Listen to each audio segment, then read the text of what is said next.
स्वच्छस्वरूपिणीं स्वच्छहृदयनिवासिनीं सुखस्वच्छस्वरूपिणीं स्वच्छहृदयनिवासिनीं स्वप्रकाशरूपिणीं स्वप्रकाशरूपिणीं स्वप्रकाशरूपिणीं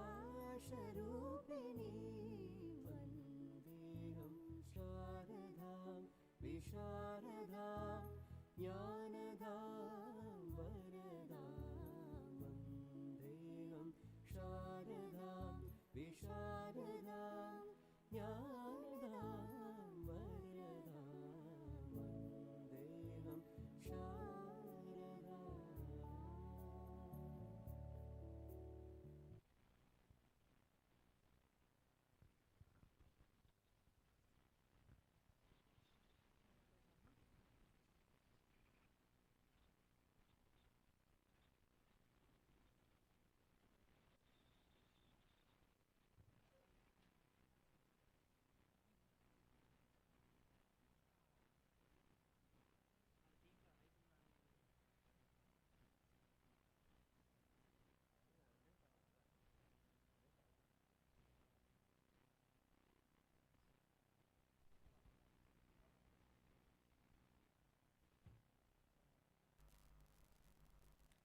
Good morning, one and all. I am Dean of Rajalakshmi Medical College and Hospital and Research Institute, Dr. K. Vanitha. I am basically a pediatrician with more than 35 years of experience, out of which teaching experience is more than 25 years. So why I am telling about myself is, you have chosen a right institution. You have chosen the right medical college. So first, that fear should go away from your mind. My dear students and my dear parents, I'm happy to see all you people who have gathered here for this great occasion of opening ceremony of academic year 25-26, first year MBBS.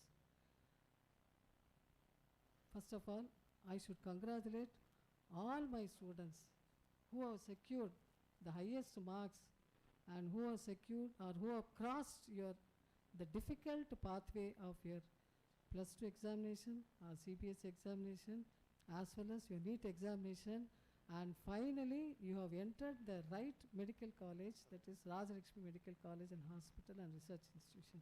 My hearty congratulations to all my dear students, and also all the parents. You've been a very supportive and a great pillar to your wards, to your daughter or son, and you have shown the way, the great and good pathway to them, so that they have secured the highest marks and they have achieved this highest position, highest education, that is a medical profession. So my hearty congratulations, the management as well as administration, and everyone from this medical college and hospital is welcoming you, plus congratulating both parents and students. So warm welcome to you all people. So that is my first address. So உங்கள் மனசில் நிறைய questions போயிட்டே இருக்கும். எப்படி என் குழந்தை படிக்க போகுது, பேரண்ட்ஸ்க்கு இது எப்படி படிக்க போகுது, கவலையே வேண்டாம். We have a strict academic tight control, I would like to say. Because of this tight academic follow and the programs, curriculum programs which is being implemented by our affiliated university, that is Tamil Nadu MGR Medical University. So ரொம்ப டஃப்பாக இருப்பாங்க. One of the best medical university is our Tamil Nadu MGR Medical University. They give us the curriculum programs. They give us a program, first day, first program, first hour, which class to be taken. So that sort of schedule will be shared to all the medical colleges under MGR Medical University. So that we call it as a timetable calendar, curriculum calendar. So for 1 year they have given the calendar, 1 year they have given the program as such. So அந்த programme எல்லா medical காலேஜஸும் தமிழ்நாட்டில் இருக்கிற அத்தனை medical காலேஜஸும் they have to follow. We are following it up. So it's I mean that that particular curriculum calendar is not decided by one person. It is decided by board of studies, and it is decided by the governing council also. So such a tight program. Warm welcome to our medical director, sir, Sugmaran Annamalai, sir.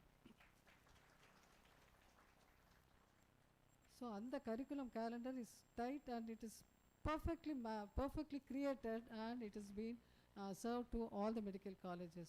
So we are following that curriculum calendar. So I would like to say, even a single class, single hour will not be missed for your students. So we are strict about it, and whatever the topic that has been allotted by the MGR University, the teachers have to take it up. So all the faculty of first year and second year and all, even other phases also going to follow the same curriculum calendar. So this one I want to just say. And the number of holidays also, they have given already. Everything is going to be shared to you on a daily basis also.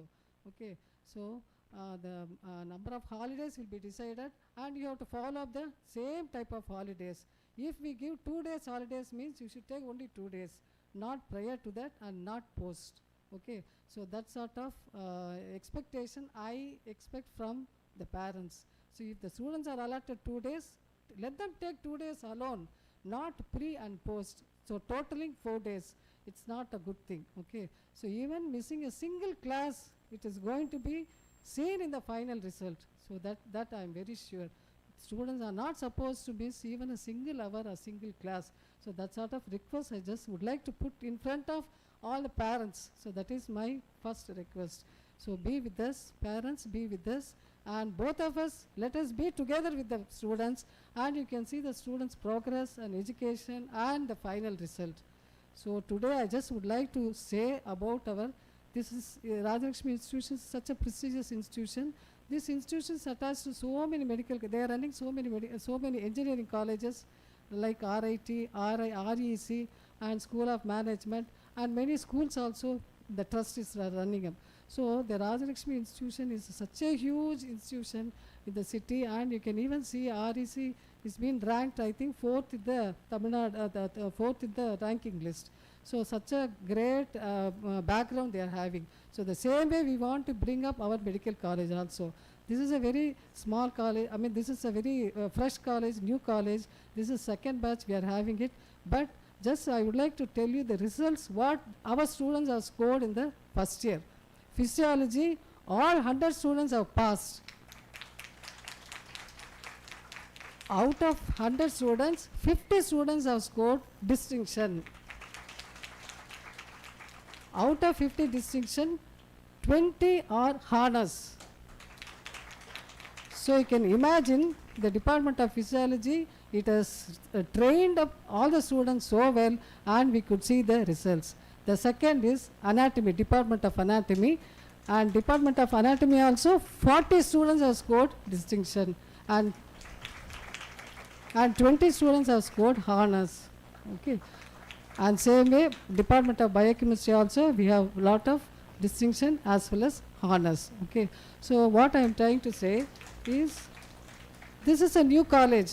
You can just imagine how much of faculties they would have put in their effort, and how much of efforts we have shown on the students, and in turn how much of students they have produced their good results. So this sort of good results, it should be sustainable, not first year vandangla adoda mudiyala. It should be a sustainable results which we expect from the students.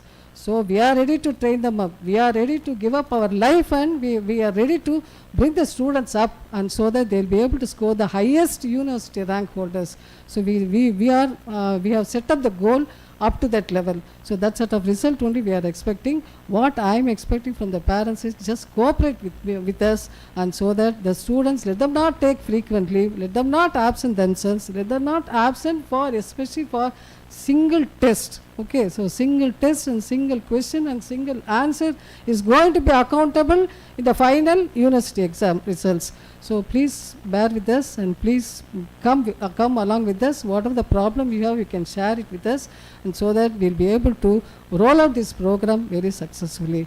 All the best. Thank you.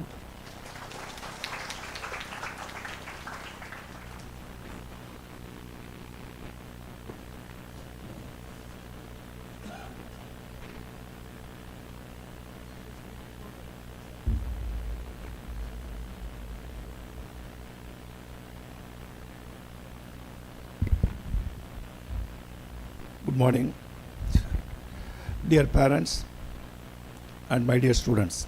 Of course, we are all part of family, so no need to say just introduce myself to my colleagues. I am Dr. Sumaran Annamalai. I am a medical director. So, I am a retired professor and I was a dean.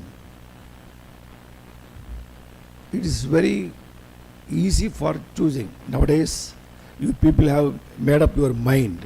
All the students, I am telling you, you have made up your mind to choose the MBBS course, whether you know, understand what is the purpose of choosing or not. Some of you might have thinking it's a fashion, or it is a fancy, or it is a coveted profession. It is not like that. It is not like that. You have to dedicate yourself.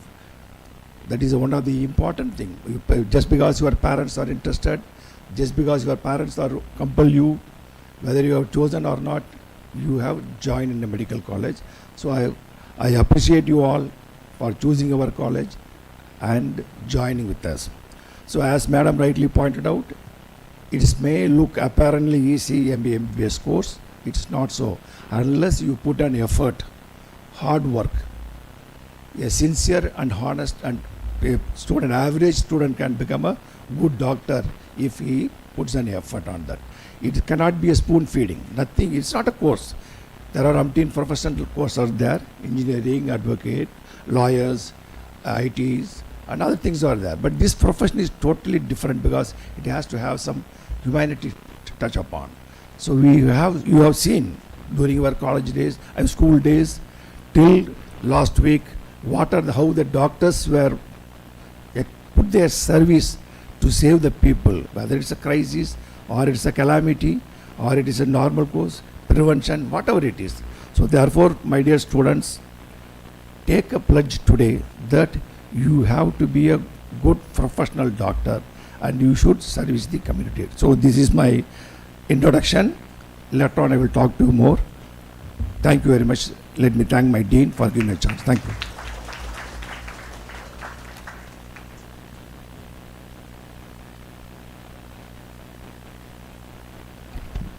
A very happy morning to one and all.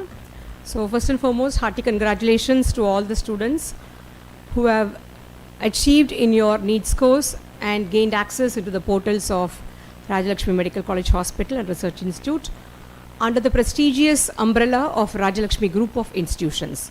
Though our medical college is a new institution and you are just the second batch, a budding institution, but still we have all the facilities available here so that you can get trained in the best way possible and become a world-class clinician at the end of 5.5 years.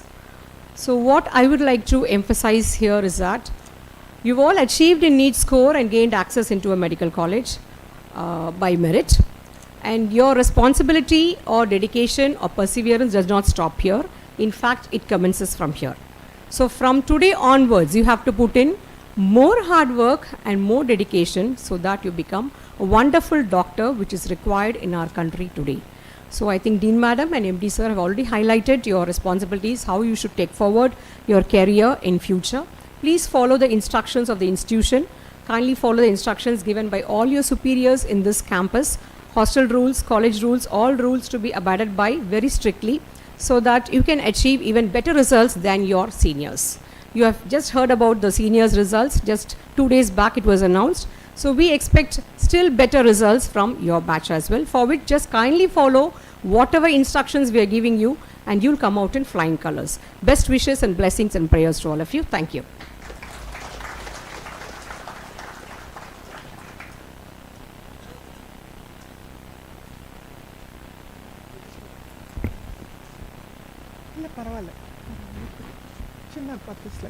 Morning, I am Dr. Usha Devi, Professor OBG and Medical Superintendent of this Rajalakshmi Group of Colleges. And today, first of all, let me start by congratulating all of you on achieving this dream come true. All of us, it must be, for all of you and your parents, it must be a very cherished dream to get a MBBS seat. But one thing is, one very important component in being a doctor is discipline. So today, and it is very important that you stay disciplined throughout your career. So first I'll start by talking about the rules and regulations of this institute, which has to be followed.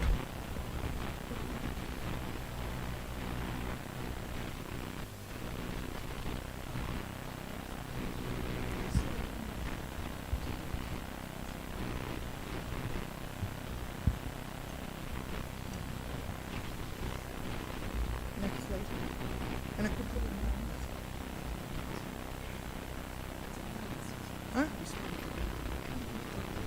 Abdiya. Okay, I'll be talking about the rules and regulations later. Once again, let me wish all of you all the best.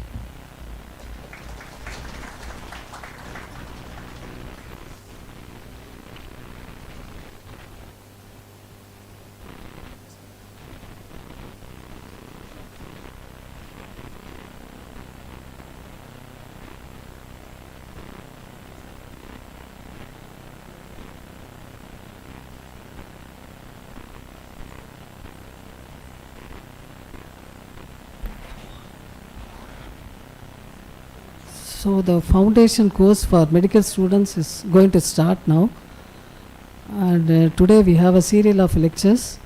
So I request all the parents to just be outside so that we'll be able to start our classes for our medical students. And நீங்கள் வெளியே இருக்கும்போது hostel allocations and transport fixations, everything will be done by our HR department. Parents, please.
Kindly please come and occupy the seats in front.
Comfortable? Comfortable? Fine. Now the regular MBBS course starts today, right now, with the program, induction program or orientation program. With this, it will be a 1 week program. So this 1 week, we will give orientation, what is the medical college, what are the subjects and what are the programs you are going to be, you have to follow and so on. So now my topic today, first topic is the role of doctors in India. So you know pretty well, India is a country which of vast and different type of people, different type of work. So it's a diversity is always there.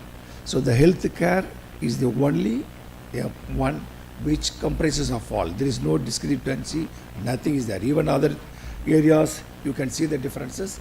As far as the health care is concerned, it never touches the religion, never touches the caste, never touches the creed. For our profession, all are one. So therefore, our role as Indian doctors is very, very, very important and primitive. So as I told you just now, if you think it's a profession, it is mere a profession. But the service to humanity is almost attached to this part. So you have a wonderful gift, wonderful tool to meet all people. None of the people will, gentlemen, you can go out. It's a class, regular class.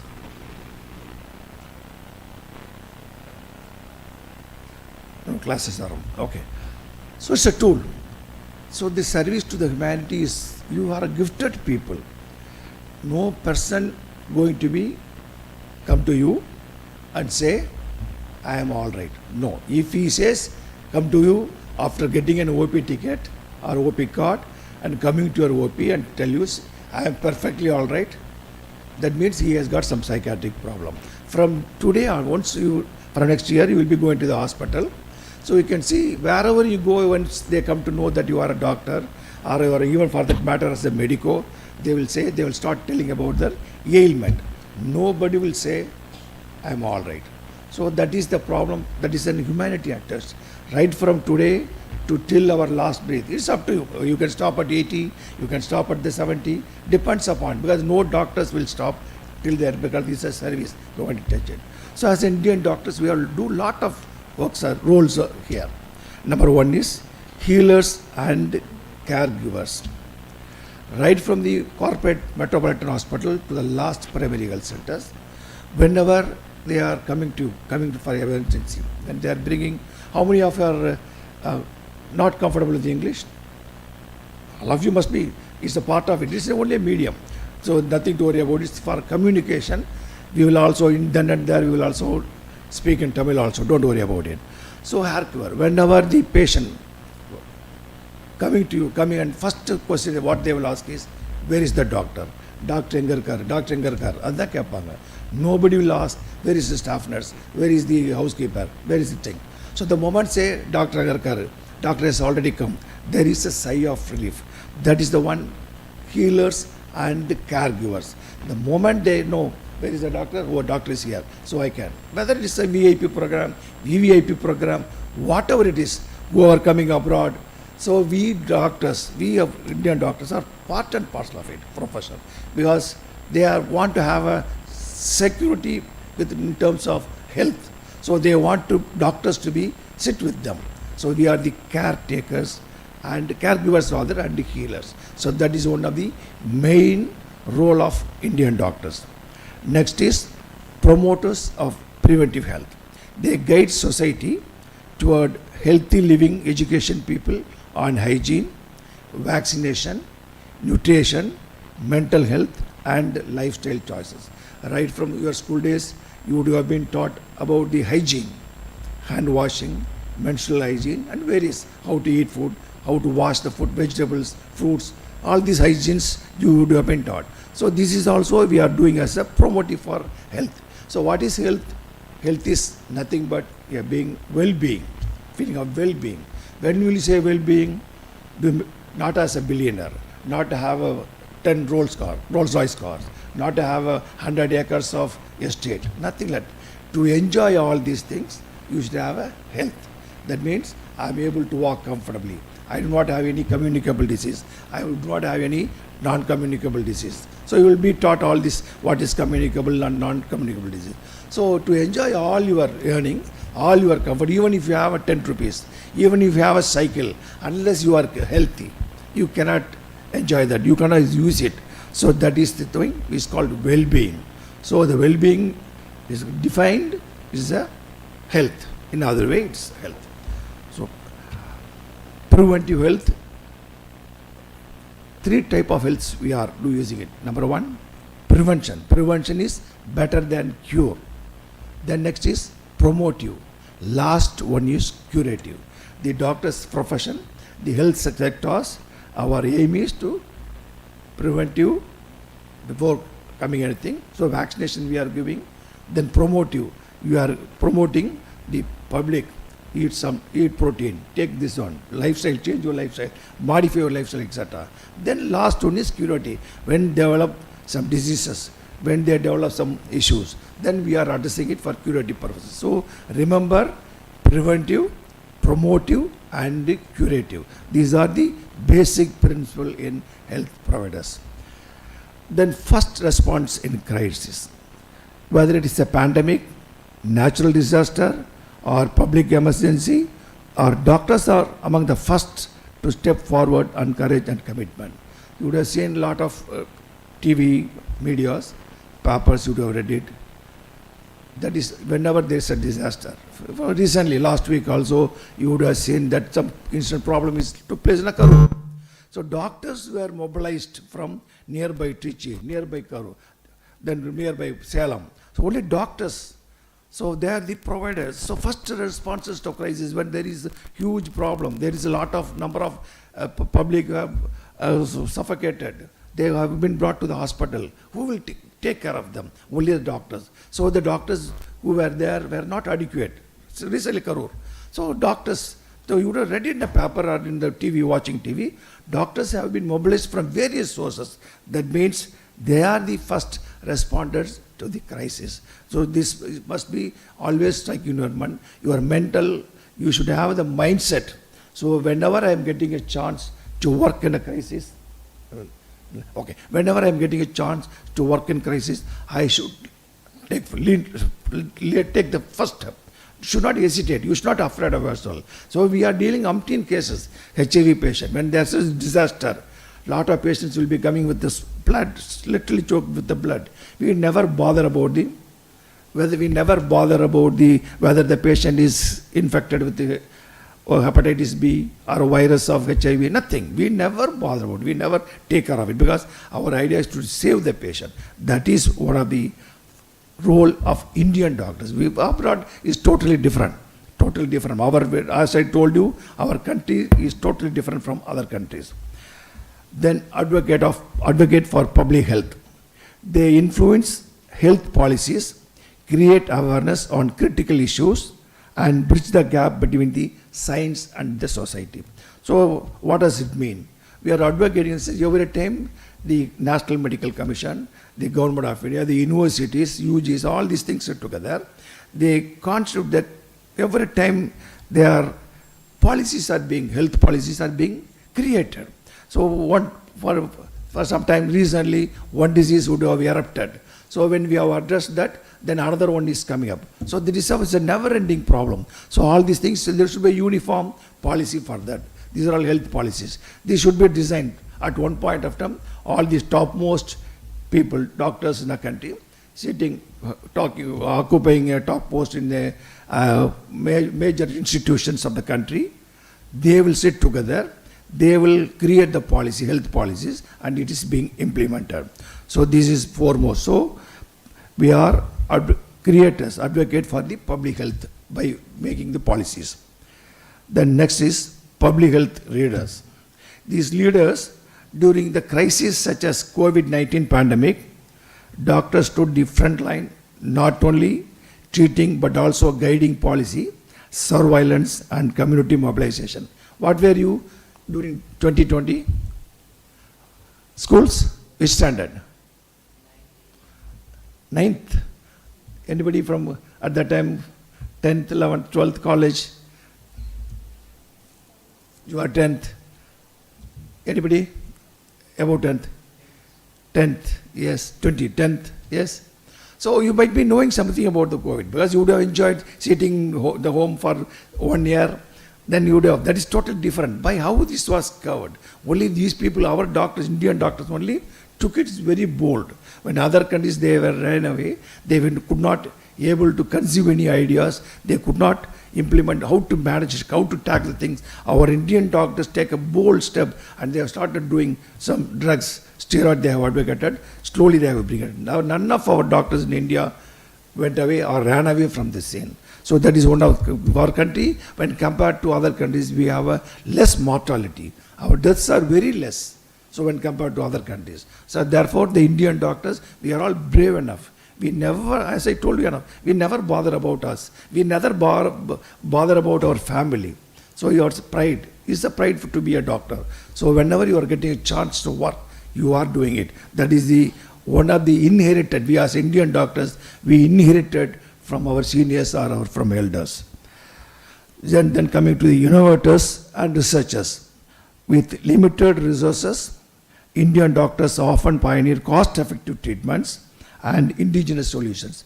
Here we are almost 80% of our populations are either middle class or below middle class. So it's only all our treatment should be cost-effective. So there is indigenous means locally we are making. So this indigenous treatment, lot of Ayurvedic nariya solranga, moolai adu idunu vandha kuda.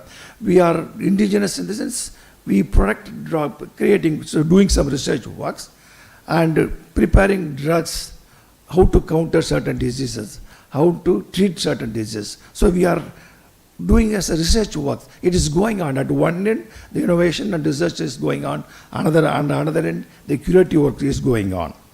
So then next is health educators. Beyond treatment, doctors actively promote preventive health care, spreading awareness on vaccination, nutrition, hygiene, and lifestyle diseases. What does it mean? Nowadays, non-communicable disease. In the sense, hypertension, diabetes. So I don't want to talk more on that. your Department of Community Medicine will teach you all these things, perhaps next week onwards. So all these things, the health educators, we are educating people, we are running camps, we are talking in the media, we are giving we are talking articles to the papers. Through articles, we are educating the students.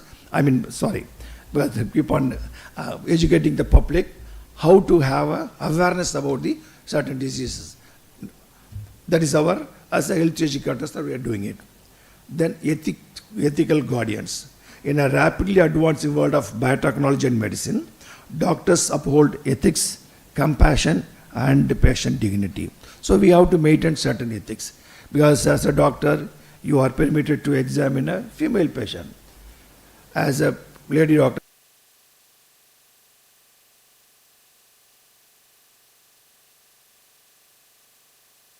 hesitate. Similarly, a male doctor, if you ask a lady to loosen their petticoats, they will do it because they think you as a doctor. So that ethics is always we have. At any time, anywhere, you will be looked only as a doctor. You should be looked as only doctor.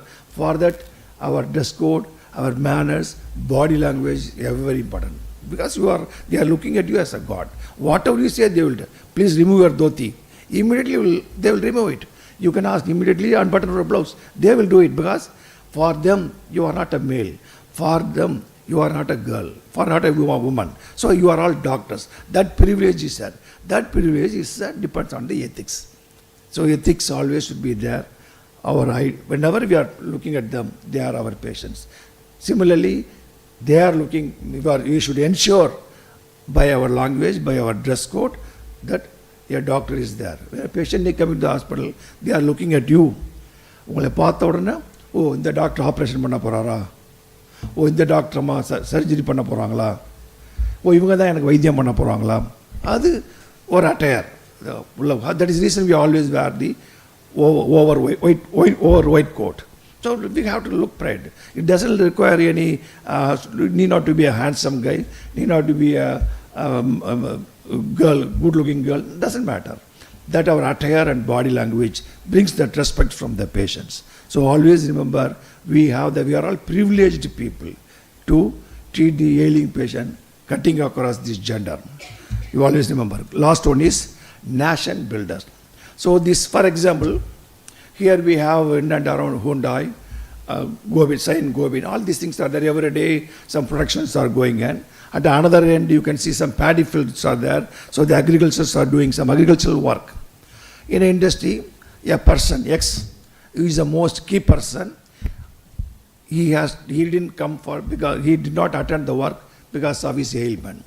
So the topmost officer will be coming and asking, why we have promised for 100 cars today, why we are unable to manufacture it, why we are not able to keep it ready. They will say, sir, X is not well. Last 1 week, he did not attend. Because he must be the tool person. So if they say last 1 week, he is not well, so he has not come to the job, means that production is lost. There is a loss in the economy. Similarly, this side agricultural. So he has to do the agricultural work. Suppose he is not well, so he will not go to the paddy field. So that work get delayed. So coming to the education, a teacher, he or she is not well, so she will not go to the school or not to the college. Then the education get tampered. So these are the main pillars: the education, economy, and the agricultural. So that is reasons of, unless these people are maintaining a good health. If a worker's daily wage or workers, he could not go, then he will fall sick. He cannot send his child to the school. He cannot buy rice because every day he has to go to work. So for that, he needs a health. His health should be there. Then only he can, whether it's a wages work, that is salary work, whatever it is. So that is how we have to, the whole thing depends upon in other way, the country's development depends upon the health. That health is with us. We are providing the health to that. So all these things, you can imagine, how does it goes down the line, where are the areas, it causes dent in the production, in the economy of the country. So you as a doctors, these are the role of, especially Indian doctors. You may say, there are other countries out there, we are defined certain things only for Indian doctors, because we know pretty well. Some of you would have come from village. It is not at all a matter. Wherever you go, you will be respected. Once we say, we are the only people permitted to prefix doctors whom are normally. Doctor so and so, doctor so and so. Other people may say called, they may put as engineer, ER, advocate. Nothing value. Only this DR is the value. So my dear students, as Indian doctors, you may after completing your MBBS course, you may go abroad for studies or you may go abroad for earning. That is different. As Indian doctors, our roles are very, very important. We should be proud of Indian doctors because poor people, economically weaker people, we are serving them vis-a-vis to the nation. So with this, please take a pride, take a pledge. If you don't consider as a mere profession, please ensure that is attached with the humanity. Attached with the humanity. Money is not a matter. Money will come to you. Money will come to you. If you concentrate, if you think that I can make, you would have seen, I'm doing doctors in your areas or in your place having a bungalow, 3 cars, children going, this and that. That will come to you if you are devout. If you go after money, then you will lose your name, you will lose your charm. At one point of time, you will be considered as a money-minded doctor. So as Indian doctor, gifted doctors, we always work for our nation, work for our poor people. Thank you very much. Thank you. Yeah. Fine. Okay. Next session will be done. Thank you very much.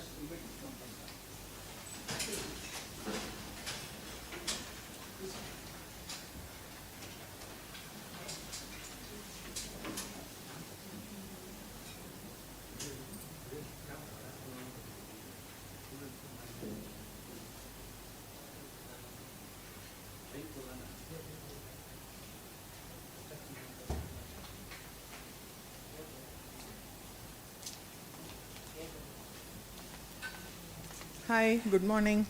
Continuation of my talk. Sir, rules and regulations.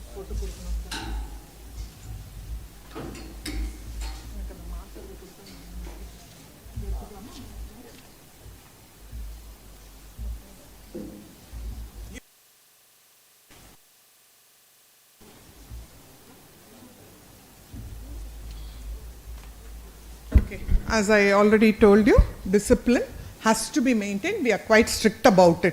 Only if you remain disciplined can you achieve the results that your seniors got also, and also in your career it will be very important. So, sir, full screen hakidringla.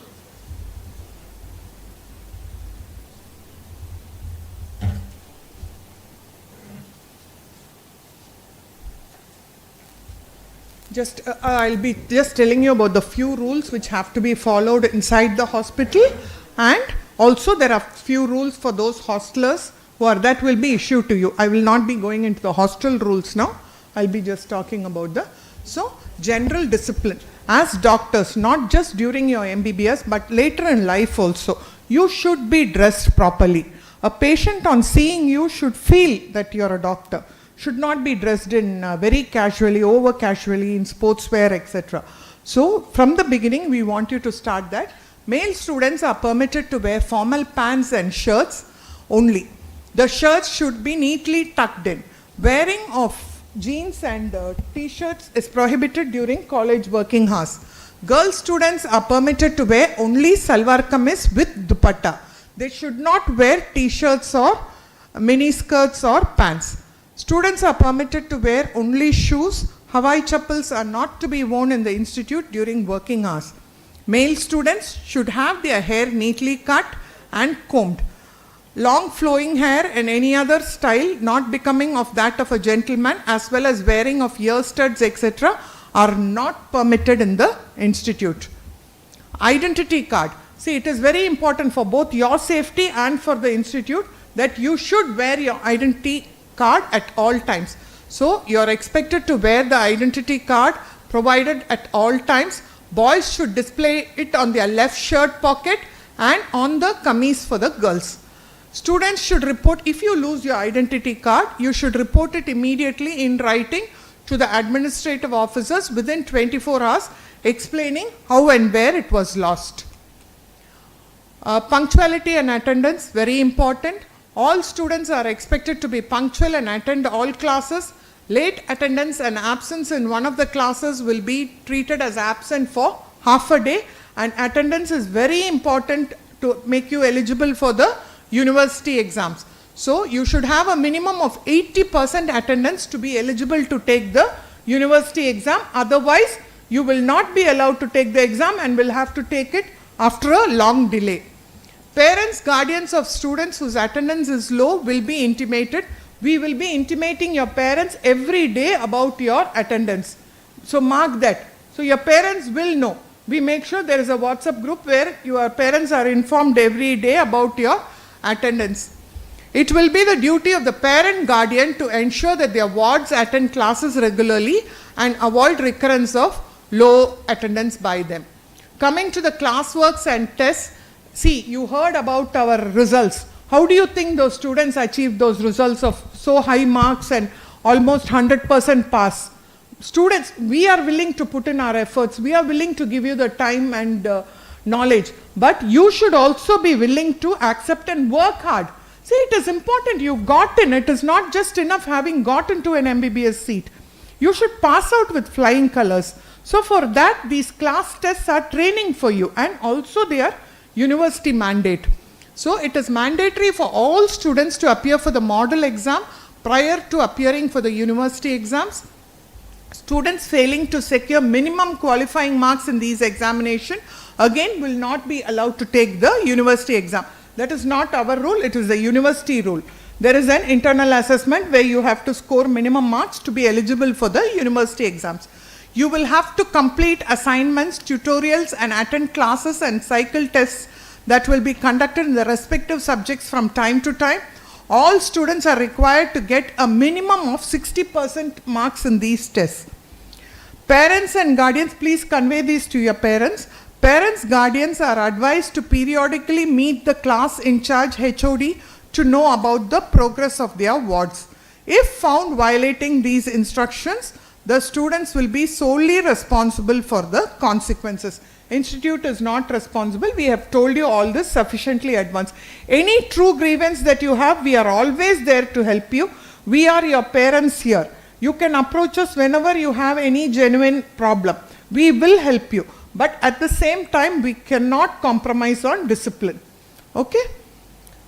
We have a mentor-mentee system, everything where you will be given a mentor whom you can approach for all your problems. We are available. But discipline, there is no compromise on that. Okay? If found violating these instructions, the students will be solely responsible for the consequences. Ignorance of these rules and regulations will not be accepted as an excuse for any non-compliance. You will be given a written copy of this also, plus now we are talking about it. Okay, personality and character development, we want all of you to go out as well-rounded professionals. So every student will compulsorily enroll themselves either as NSS or NSO as part of your personality development. This will include 40 hours of training and a camp of about 5 days where hygiene and health awareness and training in first aid will be given to you. 75% attendance in this discipline is also compulsory. Discipline and anti-ragging, which is very, very important. Please take this seriously. There are rules framed under TN Prohibition of Ragging Act 1977.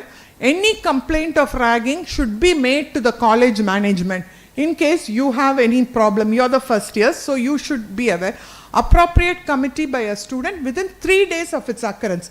Don't wait for a very long time and then inform. So once it happens, don't be scared. Your confidentiality will be ensured. Please feel free to come and approach the administration. The management will complete the inquiry within 72 hours and file a complaint with the police if it is found that a student or any other person is guilty of ragging. On receipt of the complaint, the police will register a case and proceed further in accordance with the law, and this will also be reported to the university. So if you have a problem, first come to the administration. We will conduct an inquiry, and if it is found to be true, it will be informed to the police and to the university. So you will be taken care of, don't worry. The Honorable Supreme Court of India, New Delhi has stated the following. If any incident of ragging comes to the notice of the authority, the concerned student shall be given liberty to explain. That is, if the student is found guilty of ragging. And once if his explanation is not satisfactory, then he will be expelled from the institution. This will be strictly implemented. Then, I don't know, you don't need vehicles actually here. This is a very small campus. Your hostels are very close by. You can walk. If required, you can keep a cycle. And outside it is too far. I don't think it is safe to go outside. So I would advise you and your parents not to have any vehicles. You do not need vehicles. There are college vehicles which will take you out if required, and within the campus you don't need. Maximum you can keep a cycle for your exercise and other thing. So vehicles are not encouraged. Rash driving of any vehicle within the university premises is strictly prohibited. The speed limit has to be maintained at 10 kilometers per hour. There are a lot of people walking, there are patients, there could be children, so no rash driving. All vehicles should be parked only in places earmarked for parking. Being a hospital, there are certain places you cannot park. Main thing is to facilitate free movement of ambulance. So please, this is for your and the society's welfare. So please park only in the places where it is earmarked. These rules have to be strictly followed. Where violation of any of these rules will be dealt with disciplinary action. Parents are advised to approach the dean, faculty members regularly to know the progress of your wards. It will be the duty of the parent guardian to ensure that their wards attend classes regularly and avoid recurrence of low attendance by them.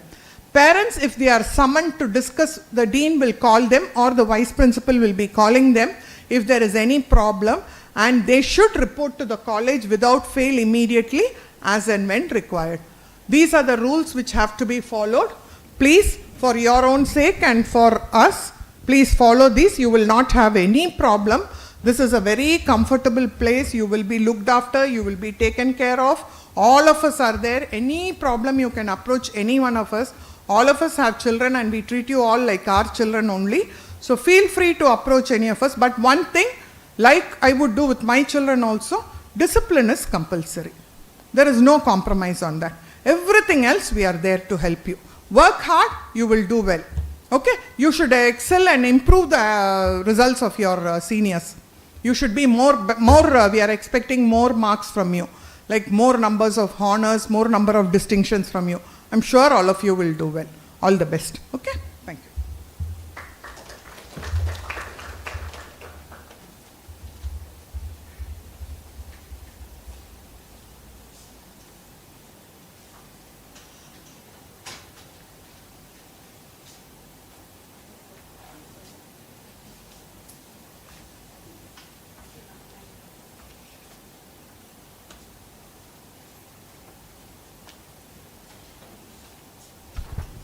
So good morning one and all.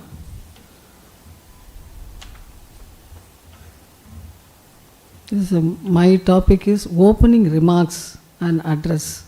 Okay, so this was supposed to be my first topic, but anyway, MS Madam and the Director Sir, both of them have addressed in a very good manner. Okay, so this is just general remarks what I am going to say about the MBBS. Why you have chosen this MBBS? So that first question should arise all in your minds.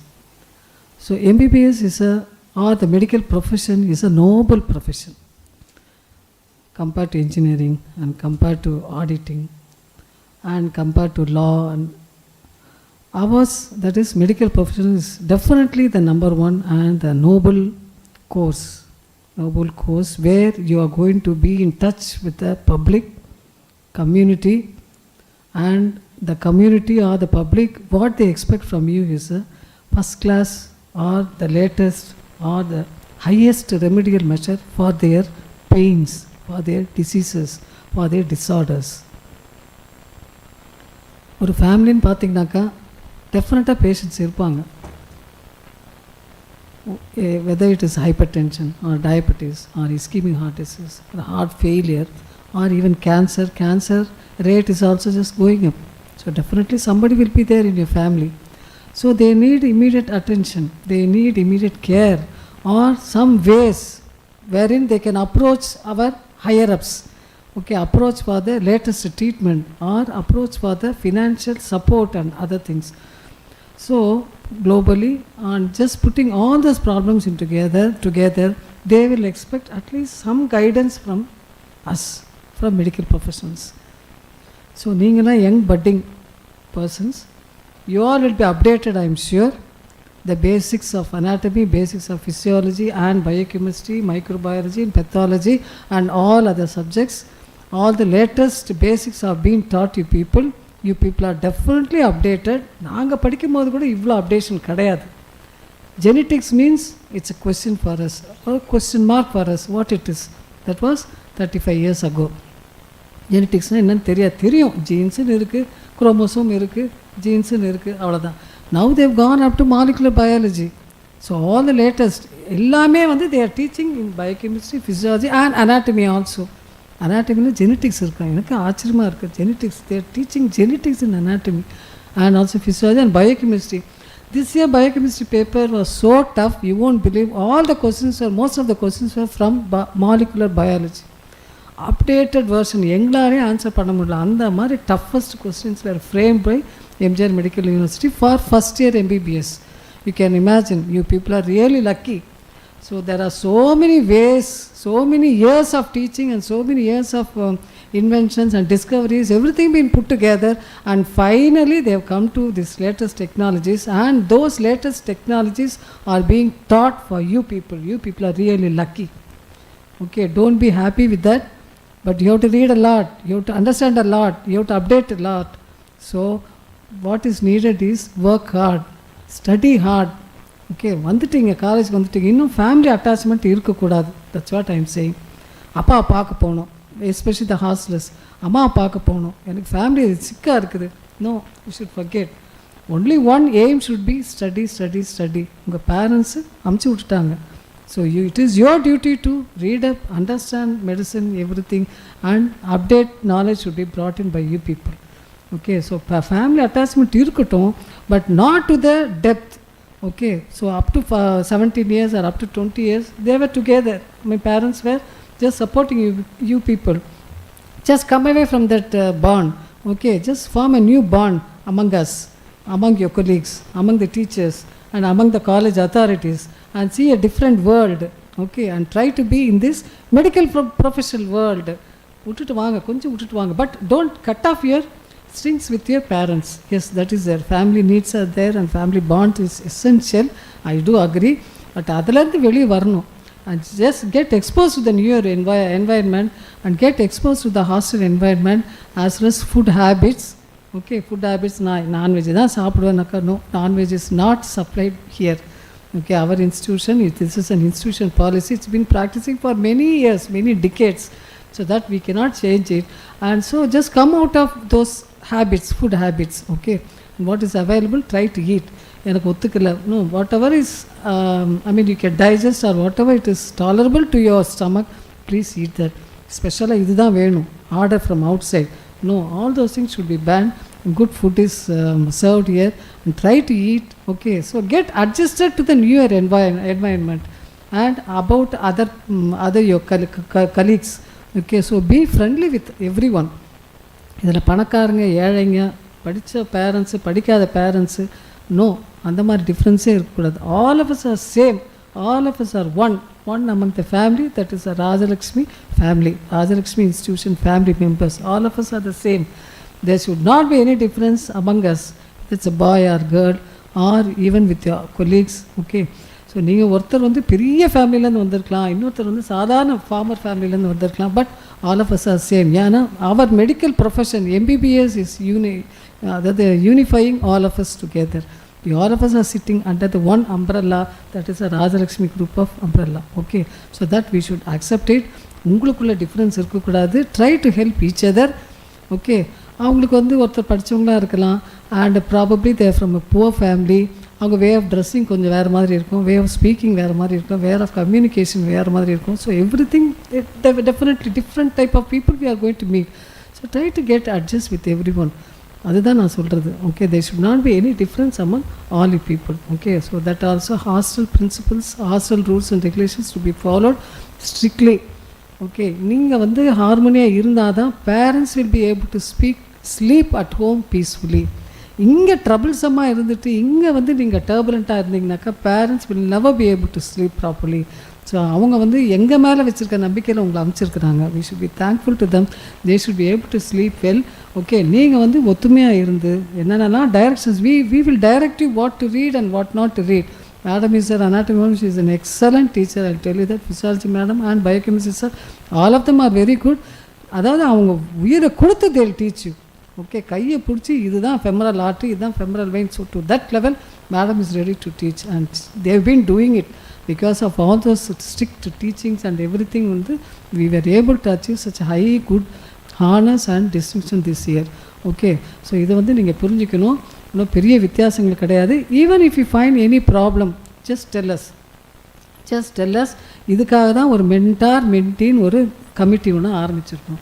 So I think 15 members, I am not very sure how many students will have one mentor, maybe 10, around 10. Okay, 10 ஸ்டூடெண்ட்டுக்கு ஒரு மென்டார்னால் அவங்க வந்து ஒரு friendly teacher தான், but வந்து they will be very friendly. Okay, so whatever the smallest problem you have, just tell them, just put a word. Okay, at least ஒரு 6 மீட்டிங்காவது எங்களுக்கு வேணும். பட் மென்டார் மென்டி கேதரிங் வந்து சரியாக நடக்க மாட்டேங்குது.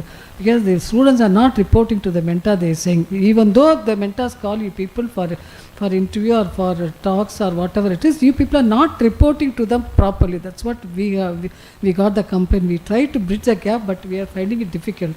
So mentees, what I am saying, mentees means students. நீங்கள் என்ன problem இருந்தாலும் just approach to your mentor and tell them. Even if nothing is there, just inform them we are happy, we don't have any problem. Okay, just tell them that word so that the 6 sittings will be completed. So what I am trying to say is be friendly with your mentor, identify your mentor and just find out which department that person is working and what timing they will be available. Just inform them, that is sufficient. At least once in 2 months or once in 3 months, just meet. I think once in 2 months will be there, so that you will be able to get a 6 sittings. So meet them and give them nil reports so that we will be happy. So whatever happens, anything happens to you people, anything happens to students, mentors will be the first target. Okay, they are answerable. After that only we will come to the picture. Okay, so don't give us any troublesome period or troublesome sceneries or scenario, and take care of yourself. And if you think something is dipping on somewhere, just inform us and we are here to guide you. We are here to pull you up. We are here to support you. Okay, and one more thing, any medical problems if you have, just reveal it. Okay, you people will be undergoing medical inspection, medical examination by our faculties. Okay, during that particular time, just give us the past history, give us whatever the problem you had, whether you had dengue fever earlier, or you had chicken pox earlier, or you had fits, or you had any TB treated elsewhere. Okay, so whatever the past history, don't hide anything and tell us so that we will be able to record it and we will be in a right position to intervene suppose something medically happens to you. Okay, so அதுதான் முக்கியமானது. So all your problems, medical problems, tell us so that we will be ready to tackle on time. Okay, so this is about medical.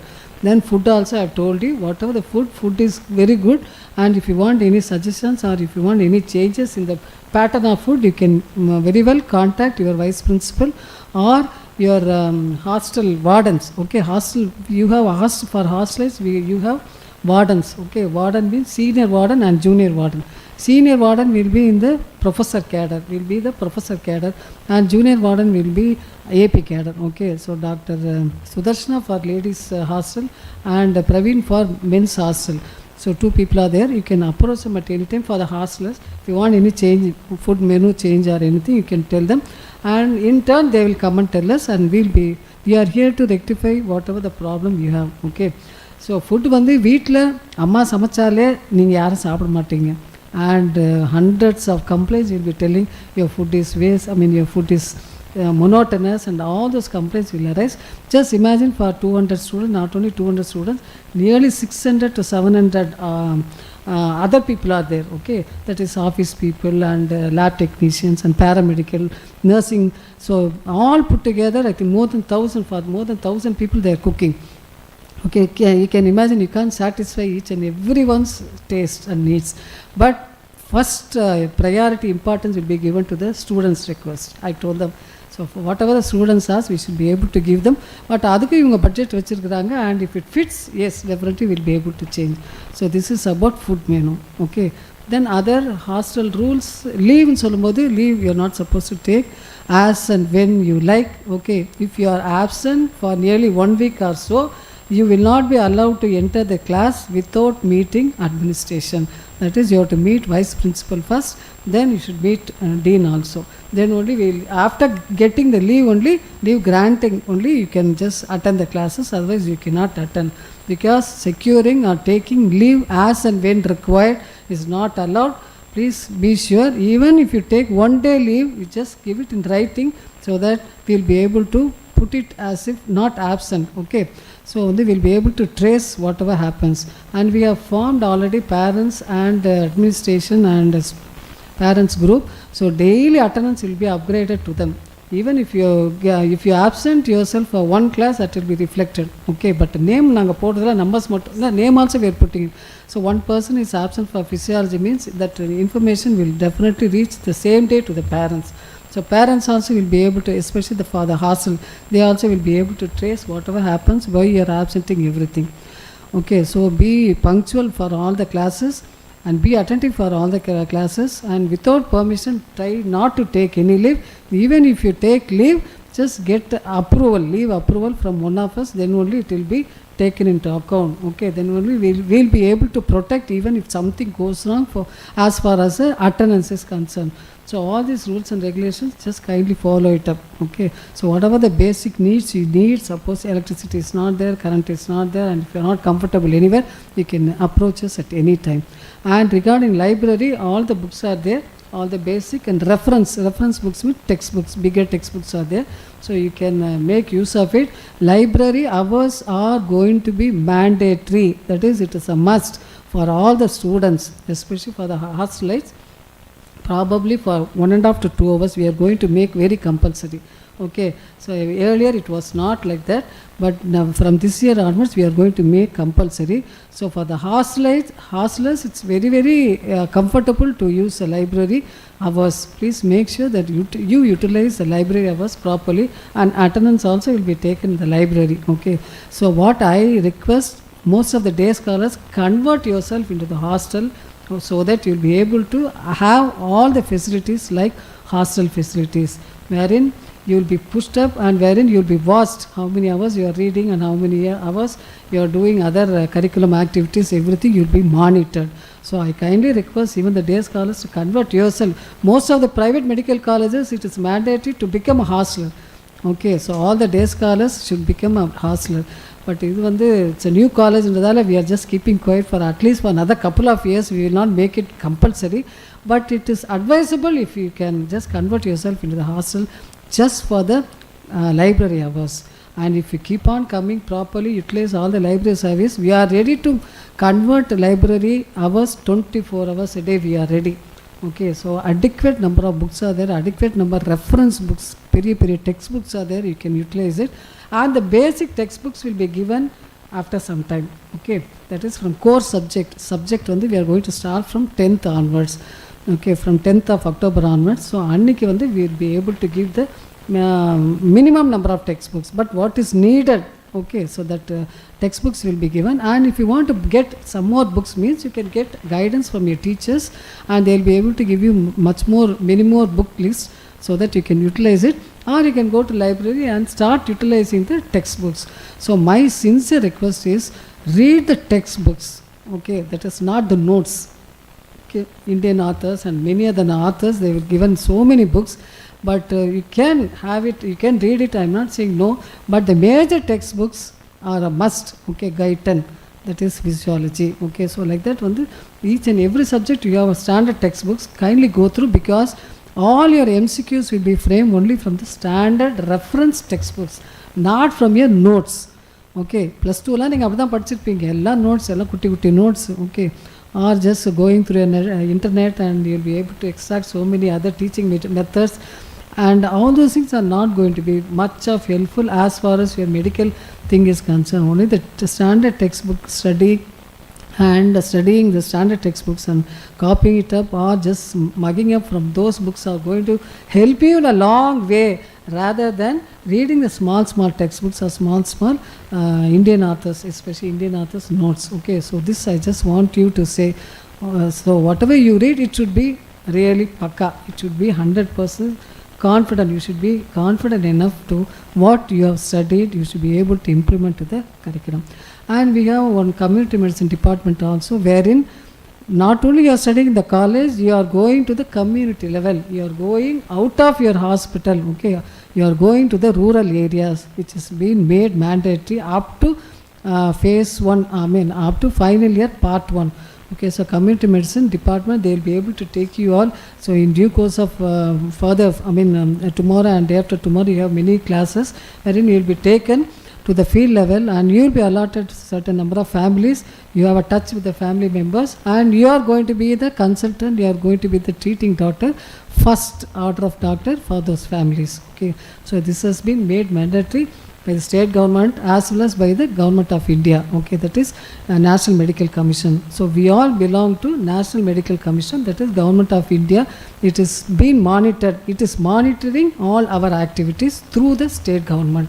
Okay, so this is an NMC idea that all the students are allotted so many number of families, and you will be the first level of contact. Okay, for any diseases. It will be very, very nice when you start listening to the patient's complaints, and when you start to write down all their complaints and you examine and you advise some sort of treatment. You will feel very, very happy. Okay, so நம்ம வந்து மானிடராக பிறந்துட்டோம். Okay, எத்தனையோ பேர் எத்தனையோ விஷயங்கள் நல்ல விஷயங்கள் பண்ணுறாங்க. ஆன்மீகத்தில் பண்ணுறாங்க, ஓகே, வணிகத்தில் பண்ணுறாங்க, காமர்ஸில், tax department, income tax department, so many professionals are there. But we are in the definitely the noblest profession, and wherein உங்களுடைய எதிர்பார்ப்பு, உங்களுடைய உழைப்பு எல்லாமே வந்து as government of India or state government is expecting you. Okay, so that you will be able to treat the poorest of the poor. நம்ம இவ்வளோ செலவு பண்ணிட்டு படிச்சிருக்கிறோம், why should I serve people? No, it should not be the aim. Treat the poor people also, reach to them, okay, and listen to their complaints. நீங்கள் ஒரு 10 பேஷண்ட்டை ஒரு வேளை எம்பிபிஎஸ்லாம் முடிச்சிட்ட பிறகு ஸ்பெஷாலிட்டி முடிச்சு சூப்பர் ஸ்பெஷாலிட்டி முடிச்சுட்டு if you practising means just when you come across any poor patient, kind enough to listen to them and kind enough to start treating them. So that's the one sincere advice I would like to say. Okay, so all the best. இவ்வளோ சொல்லிட்டோம்னு பயப்படாதீங்க. We are all with you. Okay, let us march together, and so that we will be able to get the highest university ranks. Okay, thank you.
Good morning, all of you.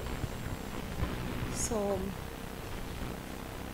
the sessions that we are running today will be collectively known as foundation course. So, what do you understand with the term foundation? Basics, yes, basics of medical curriculum. What you are going to undergo in medical curriculum for the next 4.5 years of learning and 1 year of training. Okay. So, I am Dr. Gunapriya Raghunath, Vice Principal and Professor and HOD of Anatomy, Rajalakshmi Medical College Hospital and Research Institute. I have been here from the first batch from last year. Previously, I was had worked in many other reputed institutions like Sri Ramachandra Medical College and Savita Medical College. From Savita only I came here last year. Okay. So, just I wanted to highlight once again about the results achieved by your seniors, the first batch of Rajalakshmi, and you being the second batch. You know, obviously in a family, முதல்ல பிறந்தவங்க பெரியவங்க ஒரு நல்ல state rank அந்த மாதிரிலாம் வாங்கிட்டாங்க, NEET வாங்கி MBBS இருந்தால் அடுத்த ஆளுக்கு புஷ் கிடைக்கும். You understand, isn't it? How many of you don't understand Tamil? Please raise your hand. Sometimes I may be speaking in local language. How many of you don't know Tamil? So all of you know Tamil, isn't it? Okay. So and the pressure இருக்கும். So likewise similar pressure in a very pleasant and healthy way to be there on you also. நம்ம seniors ஓட நம்ம இன்னும் நல்லா excel பண்ணணும் அப்படி. We'll be constantly insisting on that because we were also very much worried about the results to be achieved by our first batch, but they have proved their worth. So now the baton has been passed on to you, or the torch has been passed on to you now, to your batch, and you need to achieve still further higher scores than them. Okay, limited irukadha adutha batch ku appadi poite irukum. Okay, so now this foundation course will highlight many topics for you. I think already Madam has given the opening remarks. Dean Madam, MD Sir has spoken to you about the role of doctors in the society and then rules and regulations of the institute. All these topics are given to us by NMC. What is NMC now? National Medical Commission. All of you, erstwhile, what was it known as earlier? What was the earlier name for NMC? NMC is a newer term for last 3-4 years. Before that, erstwhile na munadi, idukku munadi, NMC was known as Medical Council of India, MCI, Medical Council of India. So NMC has given us all these topics to be run under the heading foundation course. So that once having gone through all these sessions, it will be easy for you to step into the core subjects. The core subjects in first year will be anatomy, physiology and biochemistry. So in anatomy, you will be studying fully about the macroscopic and microscopic structure of the human body. What do you mean by macroscopic? My class, I will be always asking questions because I don't like to keep on lecturing. I want interaction from you. I want you to participate in my topic. Okay. So what is macroscopic? What you can see with naked eye, with your own eyes. You don't need a microscope or a lens. What is microscopic? You need some magnification or magnifying equipment or device which will magnify the microscopic structures and show you. So anatomy is a structure which will teach you about the macroscopic and microscopic structural framework of the entire human body. Physiology will teach you about the functioning for all the systems of the human body. Biochemistry will talk to you or teach you about the biochemical reactions occurring within the body which you and I cannot see. Also we cannot see, biochemical reactions you cannot see, but anatomy you can see everything. So it is one subject which shows you everything within the human body. It is easy to remember. It is the largest of the first year subjects. The hours given to anatomy is the largest, 675 hours for anatomy. It is only 425 hours for physiology and around 250 hours for biochemistry. So you can imagine the volume. It is almost 1.5 times physiology and 3 times biochemistry. So it's a large subject. I am not frightening you now. Although it's a large subject, it is not imaginary. You can see everything. Visual memory is supposed to be the strongest and repetitive memory. திரும்ப திரும்ப படிச்சா நல்லா வந்து மனப்பாடாகும், isn't it? So and if you see something நல்லா வந்து புரியும் நமக்கு. That's why when you see all these videos, YouTube videos of so many procedures and even cookery videos, if you see that instead of somebody telling you through auditory perception, காதுல கேட்கறத விட கண்ணுல பார்க்கறது நல்லா பதியும் மனசுல, isn't it? All of you believe in that, what I'm saying? So that's why anatomy becomes an easier subject to score marks, although it's a larger subject by volume, topics wise, your pages, your number of books also. You have around 7 or 8 books to study. Each book will be going around 500, 600 pages. If you take as one single book, it will run to 1500, 2000 pages. But one thing I want to emphasize here again on day 1 itself, do not memorize. Never attempt memorizing. There are places where you need to memorize, where we will insist you, if an artery has 10 branches, you have to memorize all the 10 branches. If a nerve has 7 branches, in order you should memorize the 7 branches. These are the places where we will highlight to you where to memorize. Otherwise, verbatim, like school, left side page top line la irundhu first they or a or an article irundhu aarambichu in the right side page last word varaikum by heart panna vendam. Panna mudiyadhu. It is not possible. You have almost 7 books. I told you, each book will be 500 pages, multiply by 2000 pages, you can't by heart. If by heart, this is a subject where you cannot by heart fully. You need to apply your knowledge. You need to apply its application skill, almost like engineering.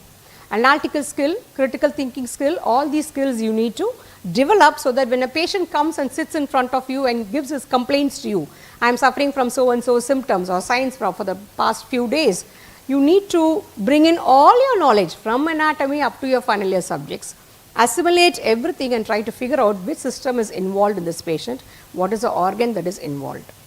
You understand? When you memorize, you can't assimilate and try to analyze what is the situation happening in the patient's body. That is why we are insisting to you, you need to understand concepts.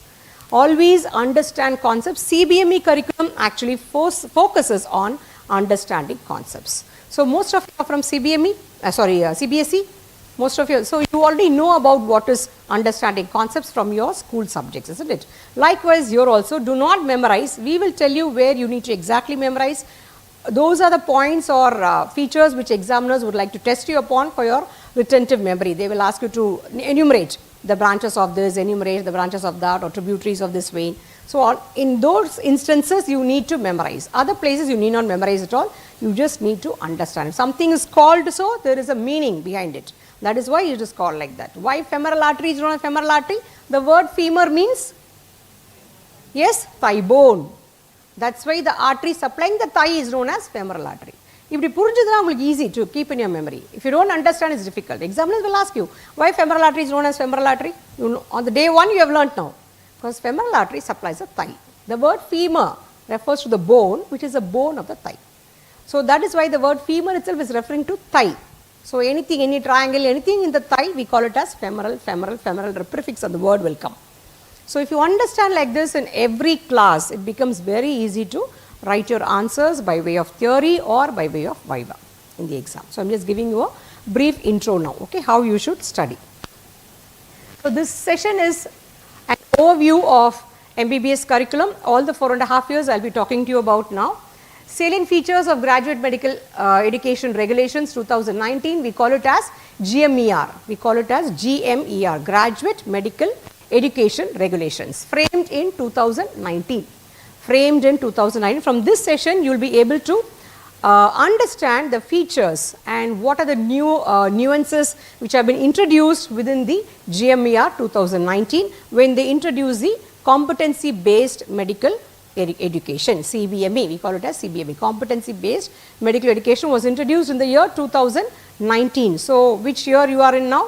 2005, you are the 7th batch now. 7th batch to undergo CBME curriculum, 2019-20 and then 5 batches, so 7th batch to undergo, okay. So, Indian medical graduate. So, under the medical education program, it is designed with a goal to create an IMG, Indian medical graduate. You are going to pass out at the end of 5.5 years to become an successful Indian medical graduate who will be possessing requisite knowledge, skills, attitude, values and responsiveness. Now, I want you to analyze each term here. What do you understand by knowledge now? Knowledge possessed by a doctor. What do you understand now by that? Just whatever comes to your mind, you tell. One of you can answer. What do you understand by knowledge from a doctor? You should interact. I told you in my class, you should interact. Interaction is the best. Make your class interesting. Unless you participate, it will be dry theory if I keep talking. What do you understand by the term knowledge to be possessed by a doctor? அடுத்தடுத்து கேட்பேன், skill எல்லாமே கேட்பேன் நான். I want some answer to come. Please tell, can be a very simple answer also. Tell what you feel. For knowledge வேணாம் டாக்டருக்கு கரெக்டா? From what you are all sitting quiet now, knowledge வேண்டாம் அப்போ டாக்டருக்கு. Zero knowledge தான் போகிறோம் doctor ஆயிடலாம். Then something is running in your mind. Tell that. What is running in your mind? You please express now. What do you understand by the knowledge to be possessed by a doctor at the end of 5.5 years? Indian medical graduate. Why should he possess knowledge? இதான் சொல்லுங்க. What is this? You can't be mum like this on day one. Yes, அதான் சொல்லுங்கன்ற. What comes to understand the patients?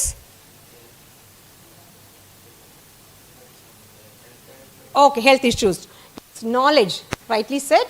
To understand the patient's health issues, whatever he is coming to you with some problem, to understand his problem, you need knowledge. Next is skills. What is skill? English word skill. Tamil thiran, isn't it? Thiran or thiramai. English skill. What do you understand by skill? What all the doctor does using the skill? Treat how? Yes?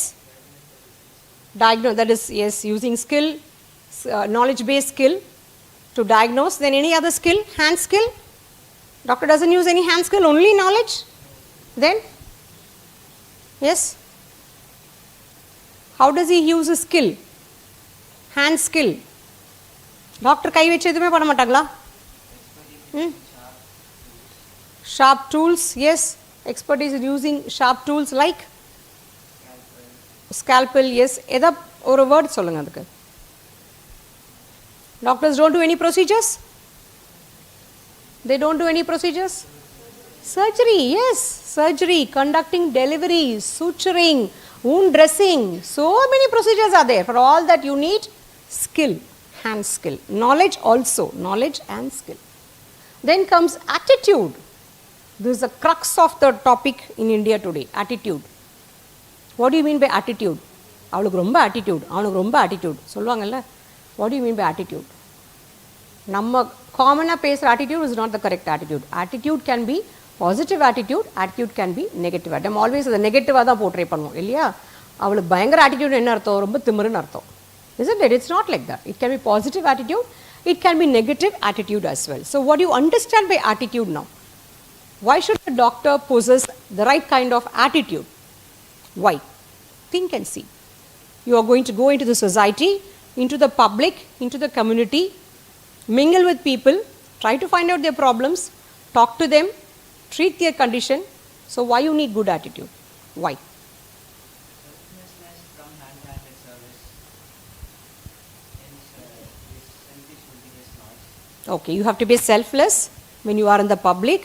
Reach out to them and help them out to overcome their health conditions or health problems, isn't it? So the doctor should have the right kind of positive attitude to talk to the patients and their family members, find out their problems and treat it appropriately. Right kind of attitude, which nowadays most of the youngsters lack it. Why they lack it? Everybody is busy with their gadgets. Everybody, they don't have time for the patient's words, whatever he is trying to tell you. So everybody is busy, or they just check on YouTube. Whatever அவங்க சொல்கிற symptom வச்சு யூடியூப்ல check பண்ணுவாங்க. You should use your knowledge and skills to diagnose the patient's problem. They don't have time to lend ears to the patient's problems, and that is the reason they don't know how to communicate with the patient and the patient's family properly. That is why sometimes doctors end up being assaulted by patients' family members. You would have come across or read in newspapers, isn't it? Doctor being killed, doctor being harassed, doctor being attacked, assaulted. All these problems arise because the doctor does not know how to communicate with the right kind of attitude to the patient and the patient's family. Supposing you are in the ICU, working in the ICU, and there is a patient who is very bad, just another few minutes he is going to pass away. Can you call that? அது போயிடுங்க அவ்வளோதான். நீங்கள் சொல்லிக்கோங்க எல்லாருக்கும். அது இருக்காது. அது இது.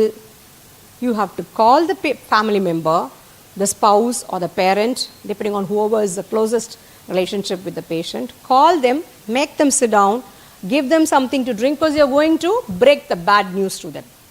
Isn't it? So that is a skill. Attitude is a skill. Communication is another skill. You need to learn how to break the bad news to the patient's family. You just can't openly blatantly tell, அவர் போய்ட்டு வரங்க 10 நிமிஷம் தாங்க, நீங்கள் சொல்லி அனுப்பிச்சிருங்க எல்லாருக்கும், நீங்கள் message போடுங்க எல்லாருக்கும். இப்படிலாம் பிளண்ட்டாக பேச முடியாது.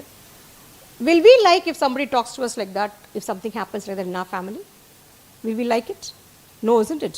So we'll want at most smooth words to be expressed towards us. Same way the patient, irrespective of whether he's knowledgeable or educated or poor or rich, whatever he may be, irrespective of all that background, he needs smooth words to carry forward that situation. So make him sit down, give him some water to drink and tell him that we have done all that is possible. We are still doing our best, but we leave it in the hands of God. நீங்கள் தைரியமாக இருங்க, எங்களால் முடிஞ்சதை நாங்கள் செஞ்சிட்டும் இருக்கிறோம், நீங்கள் எதுக்கும் தைரியமாக இருங்க. அந்த வேர்டு சொல்லும் போதே அவங்க புரிஞ்சுப்பாங்க ஏதோ நடக்க போகுது அப்படி. When you say that, but you tell it in a way that he will be able to digest the next situation, whatever is going to happen. You understand? That is known as the right kind of attitude which a doctor should possess. So attitude values, you should value the patient's problems.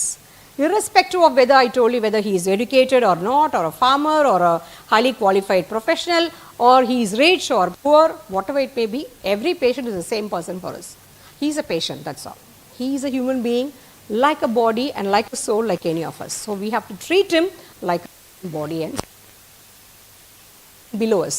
If there are no patients, there is no work for doctor. You understand that? If there is no patient, there is no work for doctors. So we need to value the patient's words and expressions. ஆமாம், இவர் எப்போ ஒரு சொல்ல எப்போ பார்த்தாலும் கை கால் கடிச்சு சொல்லிட்டே இருப்பார். Going patient who comes to you frequently, always is having headache, body pain, you give him medicine, not treated. That means he is having some what issue? Yes. Next, what issue? You have treated him, still he is coming to you with the same complaint. What is the underlying problem there? Yes? What issue? Not serious issue. Yes? You are treating a patient regularly with medicine, proper medicines, appropriate medicine. Still he is coming back to you telling the same complaints. So what will you suspect in that patient? Psychological issues. So try to find out what is troubling him. So சும்மா இந்த patient வந்து உட்காந்து doctor கிட்ட வந்து சொல்ல மாட்டாங்க, எனக்கு முடியல யாருக்குமே வந்து அன்ஹெல்த்தியாக இருக்கணும்னு விருப்பம் கிடையாது இல்லையா? நான் அன்ஹெல்த்தியாக எனக்கு வந்து உடல் சுகவீனம் இருக்குன்னு சொல்கிறதுக்கு யாருக்குமே பிடிக்காது. All of us want to remain healthy. So எனக்கு ஏதோ ப்ராப்ளம் இருக்குன்னு போய் சொல்கிறாங்கன்னா, திரும்ப ரிப்பீட்டடாக சொல்கிறாங்கன்னா, in spite of the correct treatment, he is having some psychological issue. Try to talk to him in a very nice way and try to bring out the issue, what is troubling him. If it is from the family, you call the family members and talk to them. For all this, the doctor should possess the right kind of attitude and values and communication skills. So next is your responsiveness. How responsible you are. You call the appropriate family members and express this to them and try to find out what best remedy can be done, or send him for a counseling session. You understand? So we just can't ஒவ்வொரு வாட்டி 100 வாட்டி வருவார், தலைவலி உடம்புவலி கை கால் குடைச்சல் சொல்லிட்டே இருப்பார், மாத்திரை எழுதிட்டு கொடுத்துட்டே இருந்தா. NSAID, you give anti-inflammatory drugs known as commonly your painkillers. You can't put him on painkillers for 1 year continuously. His kidney will go next year. He'll go in for kidney failure. You can't give painkillers continuously like that. After 2 or 3 visits, you find he's coming with the same complaints despite giving medicine for 5 days every time. You call the family, you talk to him properly and then call the family members and talk to them. What is the issue with this patient? You understand? That is the kind of responsiveness is that what is expected from Indian medical graduate. So Indian medical graduate IMG should possess requisite knowledge, skills, attitude, values and responsiveness so that he or she may function appropriately and effectively as a physician of first contact. After finishing MBBS, you will be known as a physician of first contact in the society. So enga family doctor nu solranga illaya, we tell, isn't it, family doctor, all of you will be having a family doctor. Either within your family, somebody will be a family doctor, or outside, in your local area, neighborhood, there will be a family doctor. So that kind of family doctor you should become at the end of 5.5 years, which is known as physician of first contact in the community, or first contact of the community. Okay, that is the aim of how you should become a wonderful IMG or graduate. So roles of an Indian medical graduate, all these are the roles. In 2019, IMG was expected to have 5 roles. In 2023, we've added 2 more, 7 roles totally. So the roles are here: clinician, oh, it's not showing here, yes, lifelong learner, Leader and team member, communicator, professional. In addition, you have researcher and critical thinker. 2 more added now. So, clinician. What do you understand by clinician now? A person who receives a patient, talks to him, examines him and comes to a conclusion what he is suffering from, which is known as diagnosis. So, a person who is able to spot the diagnosis is known as your clinician. So, that role should be achieved. Lifelong learner. What do you understand by lifelong learner? What do you understand by lifelong learner? You have to update your knowledge because it is not the same. When I started 30 years back, I have 30 years of experience. When I started 30 years back teaching anatomy, it wasn't the same. Now we have come to AI level. I started as a PG in Madras Medical College writing on the board, drawing and writing on the board. Now we use AI tools, isn't it? So it has evolved so much. So much of evolution is there in teaching medicine and in learning medicine and in treating patients. So much of evolution. Leaps and bounds we have grown. Medical field has grown. So you need to update your knowledge. If you do not update your knowledge, if you fail to update your knowledge, you will become an old-fashioned doctor. அவர்கிட்ட போனால் ஜொரத்துக்கு இந்த ஒரு மாத்திரை தான்ப்பா எழுதுவார். எப்போ பார்த்தாலும் அந்த குரோசன் ஒன்று எழுதுவார், வேறு எதுவுமே தெரியாதவருக்கு. Have you commented about any doctor in your neighborhood like that? We have heard comments like that. I mean, not from our friends, we have heard people commenting. That means he has not updated his knowledge at all. He does not know any other paracetamol medicine tablet at all from pharmaceutical knowledge, isn't it? So you should be always a latest, updated doctor with the latest innovations in medicine known to you. So that is lifelong learner. Team and leader and team member. What do you understand by that? Leader and team member. What do you understand by that? It's there in an IT field. Leader and team member. Whatever comes to your mind, you tell me. Only then I can proceed with slides. 23, 24 slides are there. I have to finish fast. What do you mean by yes?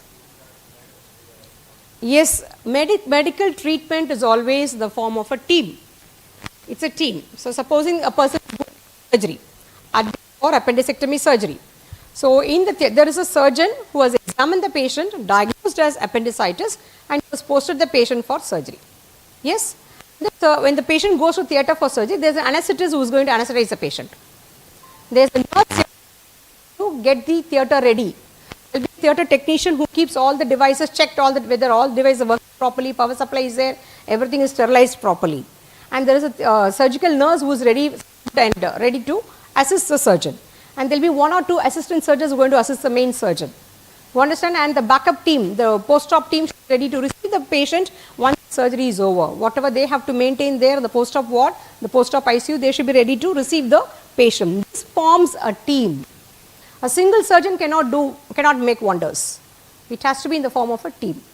It may be headed by the surgeon, but it should be a team and everybody should be willing to contribute. Supposing there is an on-table complication occurring, that artery should be done. The surgeon should think, the anesthetist can advise, the surgical nurse can advise, even the junior doctors or these PGs, postgraduates or assistant professors, they can clamp பண்ணுங்க sir, கொஞ்சம் நிமிடம் sir, இங்க clamp பண்ணி பார்க்கலாம் sir. They can give advice and the surgeon, the main surgeon who is operating should be able to take the advice or inputs given by his juniors.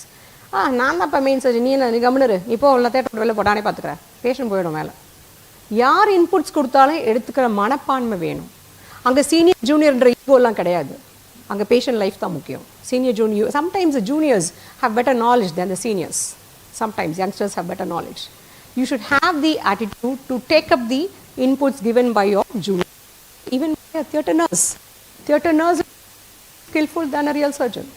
Theatre nurse சொல்லுவாங்க, sir இந்த instrument போடுங்க sir, bleeding arrest ஆகிடும், இதை போடுங்க sir, கரெக்டாக இருக்கும். They will tell, out of their experience they will tell. You should be able to receive that for the sake of saving the patient's life.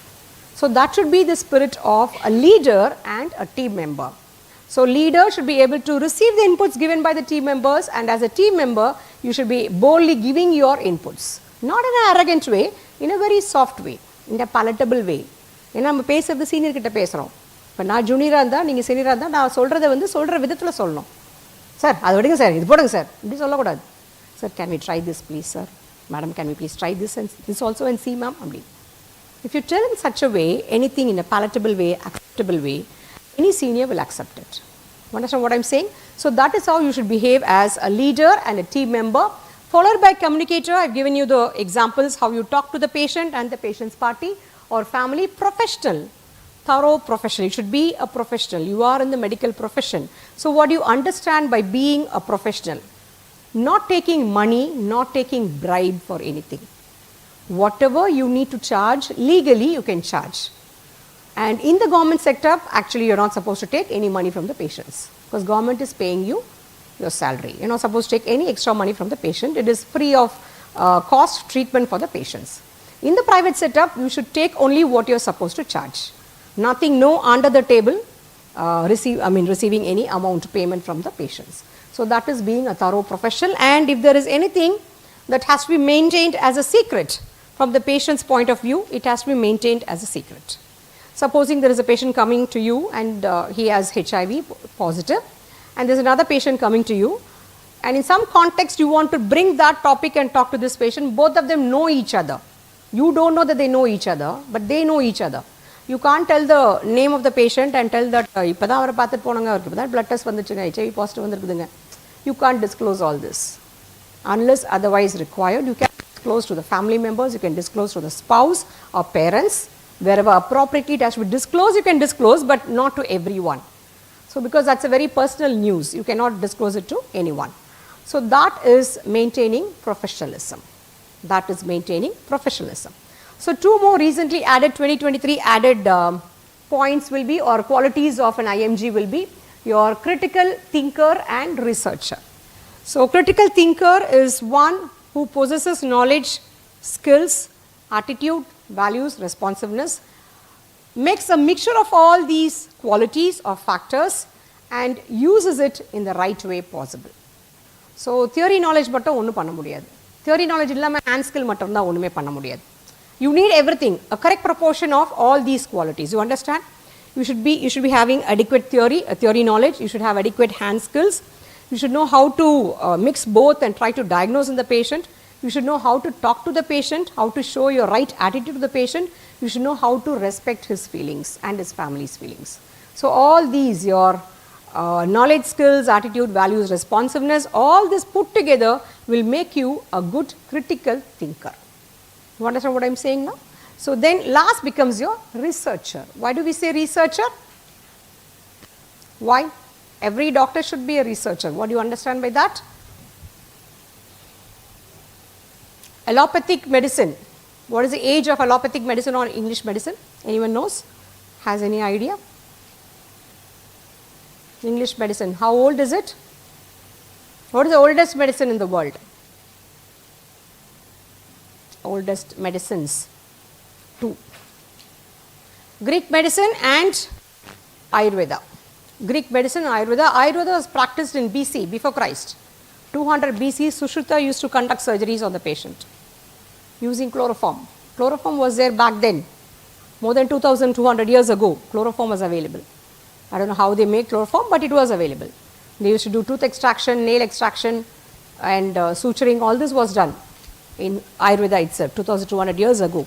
So medicine is still the same what it was 2200 years ago. So what has happened now? Lot of evolution, lot of innovation, evolution, research has happened. Lot of research. What do you understand by research? Go back and search. Re is repeat. Search thedradu. Go back and search something. Only then something new can be found out. Isn't it?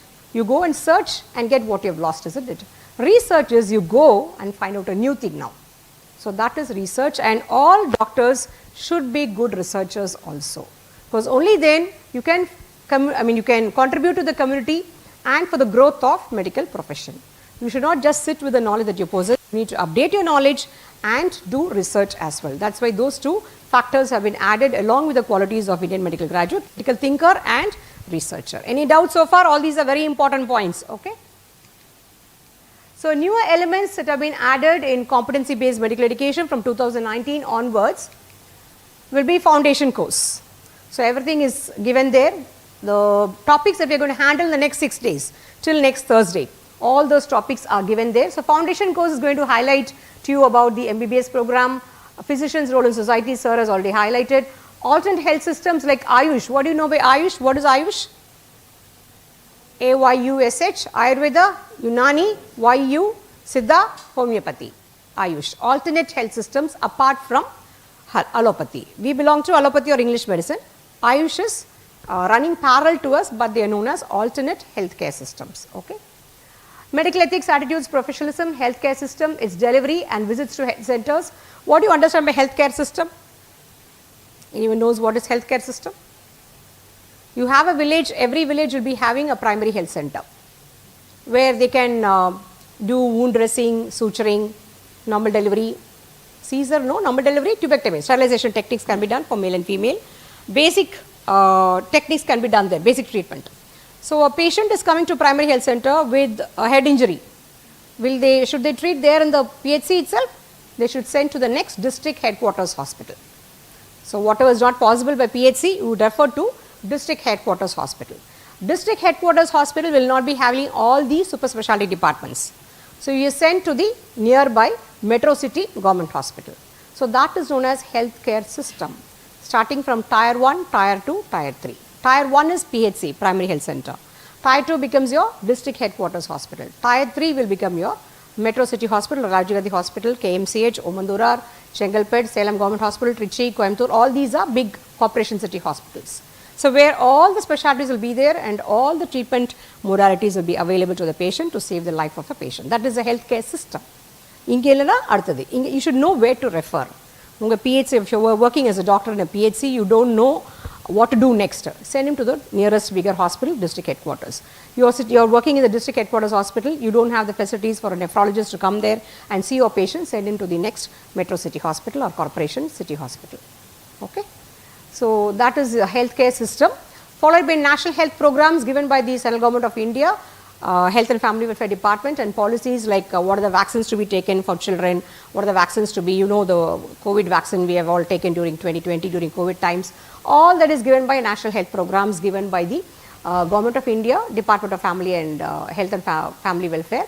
Universal precautions and vaccinations, what all you need to, like we did for COVID, isn't it? Wear a mask, maintain distance, all this. Do not go anywhere without a mask.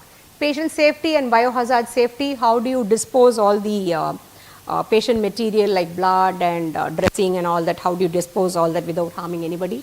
And patient safety also, the cot that is used for the patient, the ramp that is there to push the wheelchair and the stretcher, all that should be patient safe. Everything should be patient safe.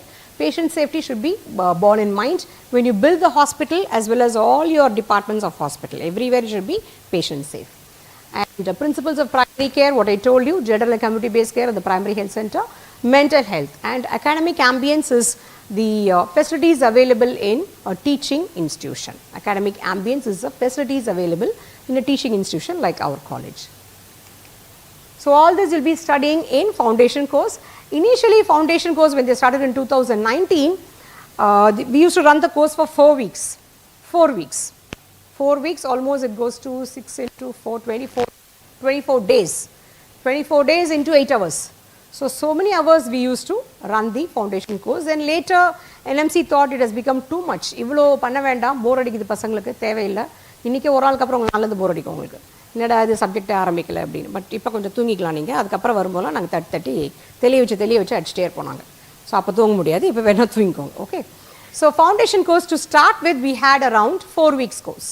So then it has been tailored, it has been cropped. It has been cropped slowly. NMC thought that so much is not required, maybe we can conduct for 1 or 2 weeks and wind it up. So it is left to the institutions, at least 1 week or 6 days we should conduct. You can go even up to 2 weeks if you still have time, but in my opinion I would say just 3 to 4 days more than sufficient. We are conducting till next Thursday, 6 weeks we are conducting. From 10th we are supposed to start the core subjects as per NMC norms, so we are starting on October 10th. So all these are different topics which will be going through in the sessions to come for the next 5 days. Early clinical exposure is something new that has been introduced in CBME curriculum, competency based medical education curriculum. They have introduced something new known as early clinical exposure. So what do you understand from the term early clinical exposure? புதுசா பேர் பார்த்தீங்கன்னா அதை analyse பண்ண பாருங்க, உங்களுக்கே புரியும் அது என்னன்னு. ஏர்லினா என்ன, சீக்கிரமே. கிளினிக்கல்லாம் என்ன, ஹாஸ்பிட்டல். எக்ஸ்போஷர்னா என்ன, நீங்கள் அங்கே போய் பார்க்குறது, isn't it?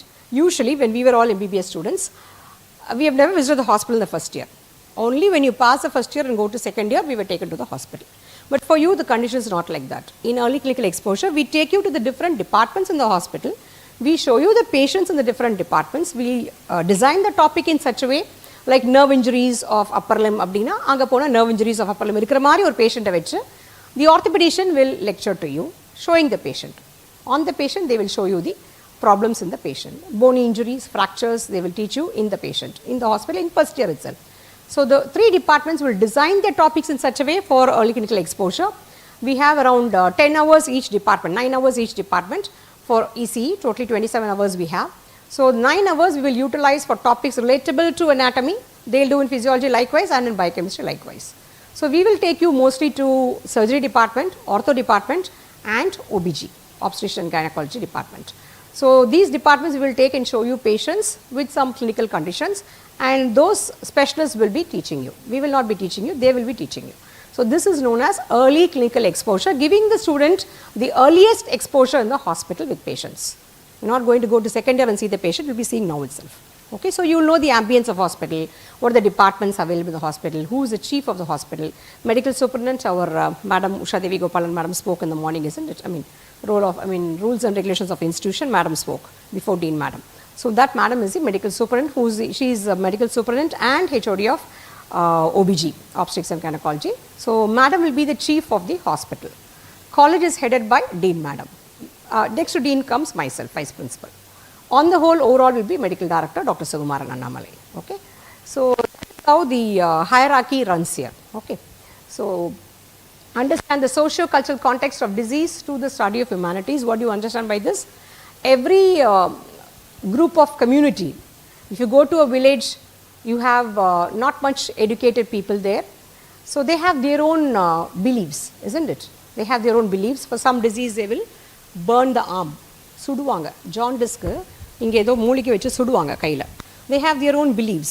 You can't go and openly tell them இதெல்லாம் பண்ணக்கூடாது, இதெல்லாம் பண்ண செத்து போயிடுவேன், இப்படிலாம் சொல்லக்கூடாது. நீங்கள் இதெல்லாம் நம்புறனா நம்பிக்கோங்க, பட் கொஞ்சம் வைத்தியமாக நாங்கள் சொல்கிற மாதிரி எடுத்துக்கோங்க. You tell it in a sugar coated way. Whatever you want to tell against your belief, tell it in a sugar coated way. Explain it properly where you need your attitude and communication skill. Again, to talk to them. Yes. So that is what you need to know about socio-cultural issues. So when you go to any place, you should know what is the local problem there. Some specific caste people will have specific beliefs in doing some things, or some area in South India, I mean Tamil Nadu, Northern Tamil Nadu, somewhere you will be having that local area habitual practices they will be having. You cannot go them and shout at them for doing such things. You should put it in a nice way, in a sugar coated way, to tell them that what they are doing is not correct. Don't tell it is wrong. Tell it is not correct. It may affect them in some other way. Instead of that, you can do this like this. Then they will understand slowly. Okay. So that is, you should understand the socio-cultural context of disease. ADCOM, the full form of ADCOM is Attitude, Ethics and Communication. Attitude, Ethics, ET, COM, COM, Communication. I told you everything in my initial slide itself. So this is one topic which has been introduced separately now from first year up to final year. You have up to final year ADCOM, modules are given. Modules means lessons are given to you. In first year you have 5 lessons. In second year you have 8 lessons. Henceforth it goes on. Third year part 1, third year part 2. So you have so many ADCOM modules. Lessons are otherwise known as modules now. The new term for lesson is module. I think you would have heard about it in your school also, modules, isn't it? So likewise you have modules. Each module will have specific hours. Each modules will be conducted by specific department allotted by NMC. Like 1.5 is cadaver as my first teacher.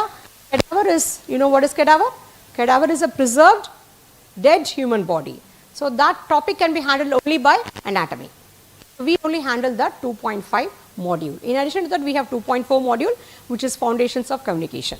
So every department has certain modules of ADCOM allotted to them, certain hours allotted for each module, and we'll make it as an interactive session, putting you in groups and interact with each other, come and present.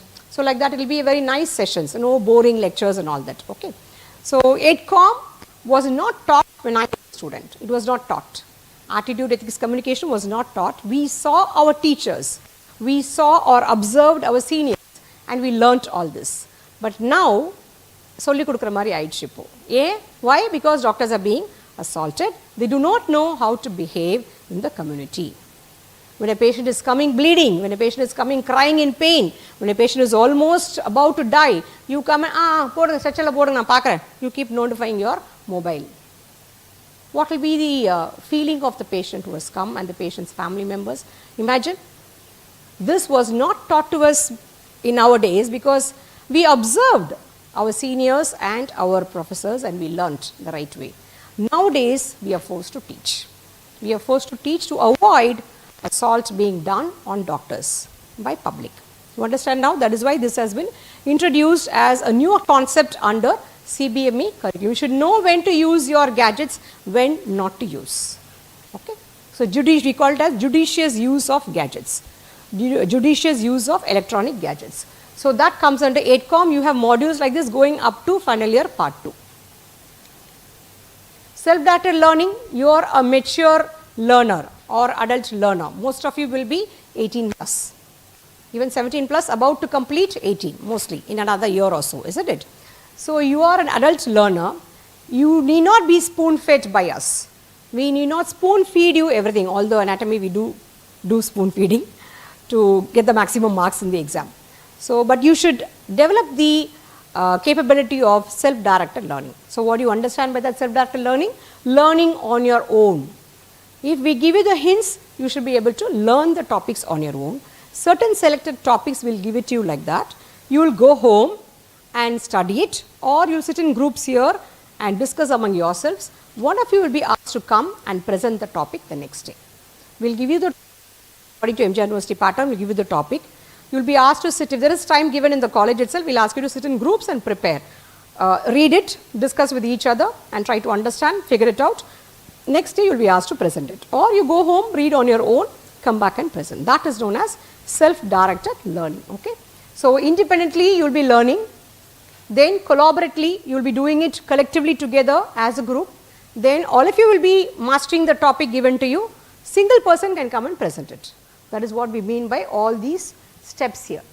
Independent, collaborative, we do it together and I do it on my own. Okay? One topic will be mastered by you like this. Usually we give only simple topics which you can do it on your own, not exam oriented topics or very difficult topics which you cannot do without assistance. Okay?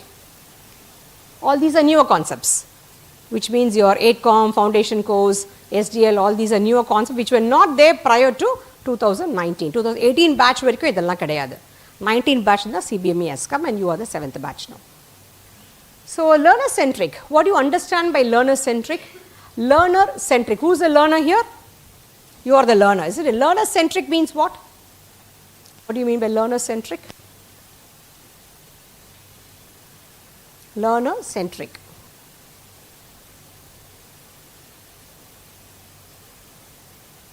என்ன meaning இருக்குன்னு சொல்லுங்க. Learner centric or learner centered. Future centric அப்படின்னா என்ன அர்த்தம்? Future சென்ட்ரிக்னா connecting the future, focus is on the future, isn't it? So, learner centric means focus is on the learner. The focus is on the learner. If you are learner, we are no longer known as teachers, we are known as facilitators. Facilitators. We don't teach you verbatim everything, we facilitate you to study. We motivate you to study. So, that is why teachers are now called as, medical teachers are known as facilitators and you are learners. What do you mean by learner centric now? Everything we do is to facilitate or motivate you to learn. So, everything is learner centered. Learner centric is what is given there, create linkers.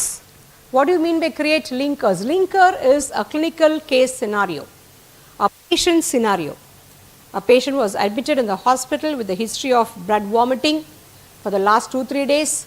He is a known alcoholic, chronic alcoholic, not on proper treatment, admitted several times earlier like this. So, all this history will be given to you. From this, what do you understand? Which organ at least is involved? Think. Yes, liver. Yes, the clinical condition is portal hypertension, he is having esophageal varices, adalla adukaprom. So, at least the hint is given to you. What hint is given? The linker has given which system or organ is involved. These linkers or clinical case scenario conditions will help you to go towards a patient problem or go towards a clinical disease. You understand what we are saying?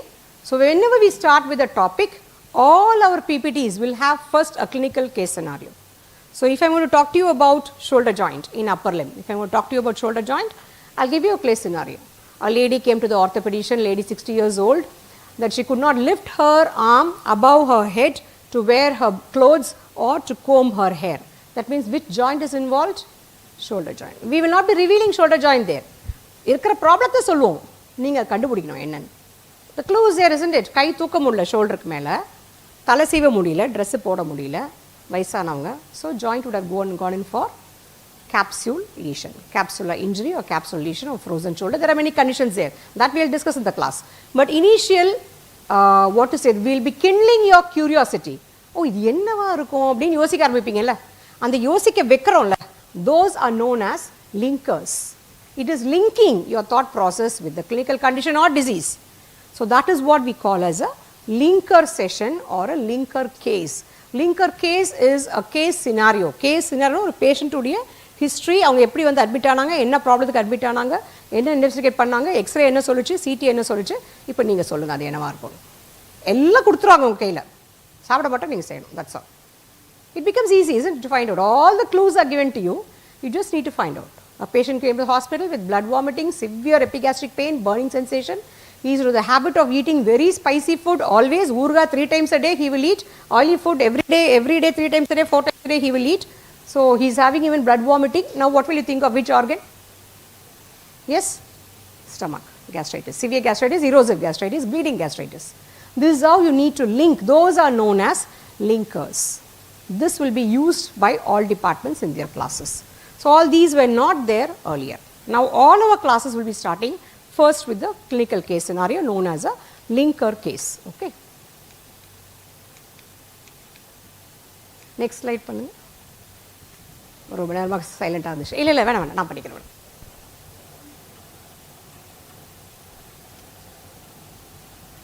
இங்கே stuck ஆயிருக்கு.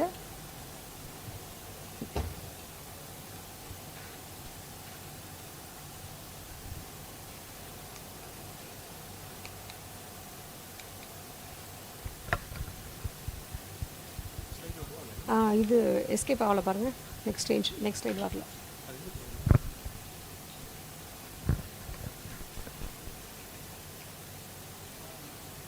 இதில் escape பண்ணி போட்டுருங்க. Escape போகல. Stuck ஆச்சு.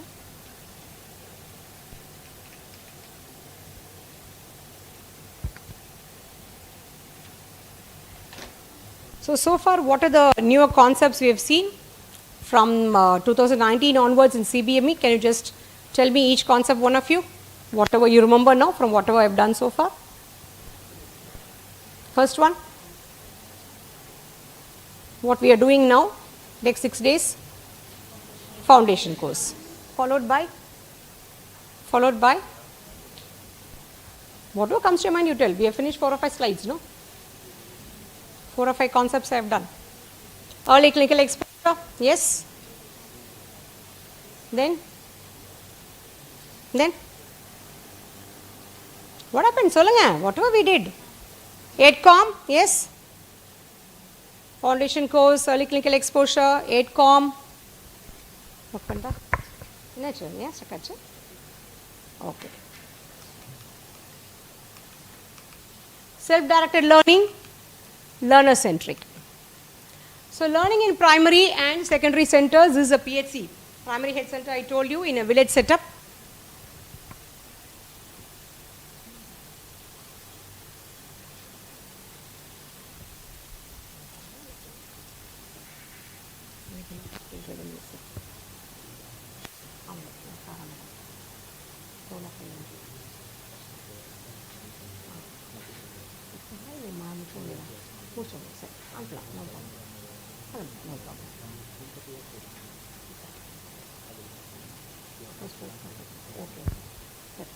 நான் முடிச்சோடனே அப்புறம் ஆமாம் 20 minutes maximum.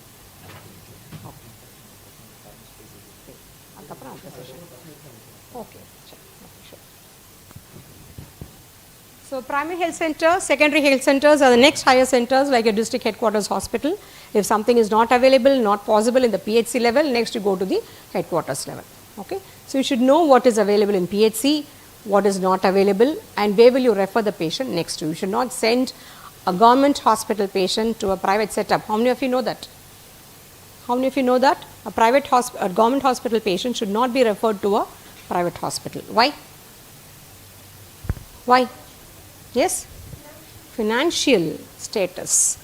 A patient who is coming to a government hospital mostly will not be able to afford a private hospital, which is why he is coming to a primary health center in a village.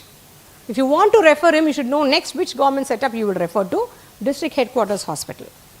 If it's not possible there, where will you refer to? Doctor sitting in the headquarters hospital, where should he refer next to? A corporation, metro city, government hospital.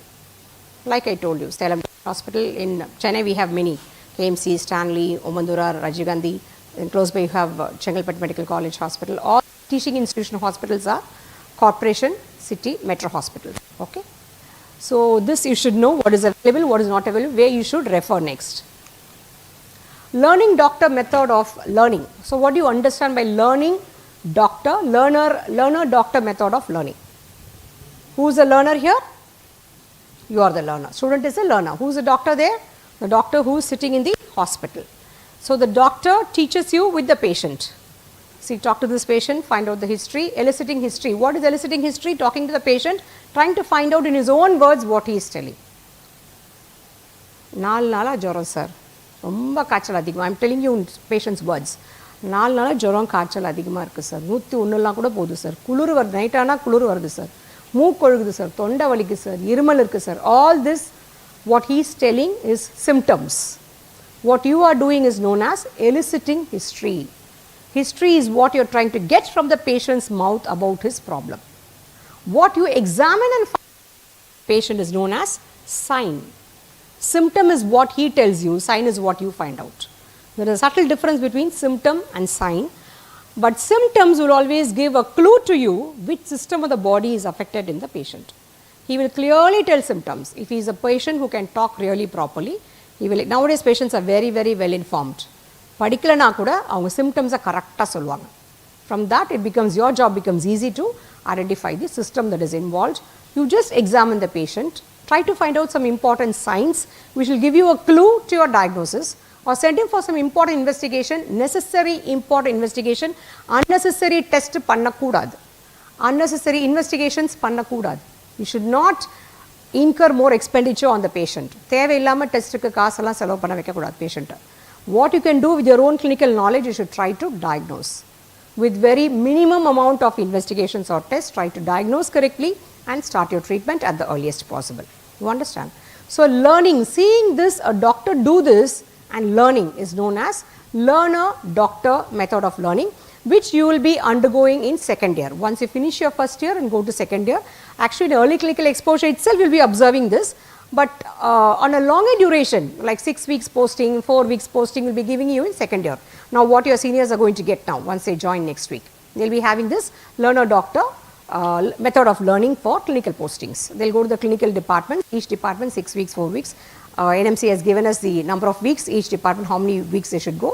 Accordingly, we will be splitting them into batches. One batch will go to medicine, one batch will go to surgery, one batch OG, one batch Ophthal, one batch EAT, one batch community medicine. Like that, we will split them, all the 100 students, into smaller batches and send them for posting as per NMC norms and university guidance. So, this kind of learning, seeing your professor sitting there, examining a patient, talking to a patient and learning, imbibing, observing and learning from that is known as learner-doctor method of learning through clinical postings.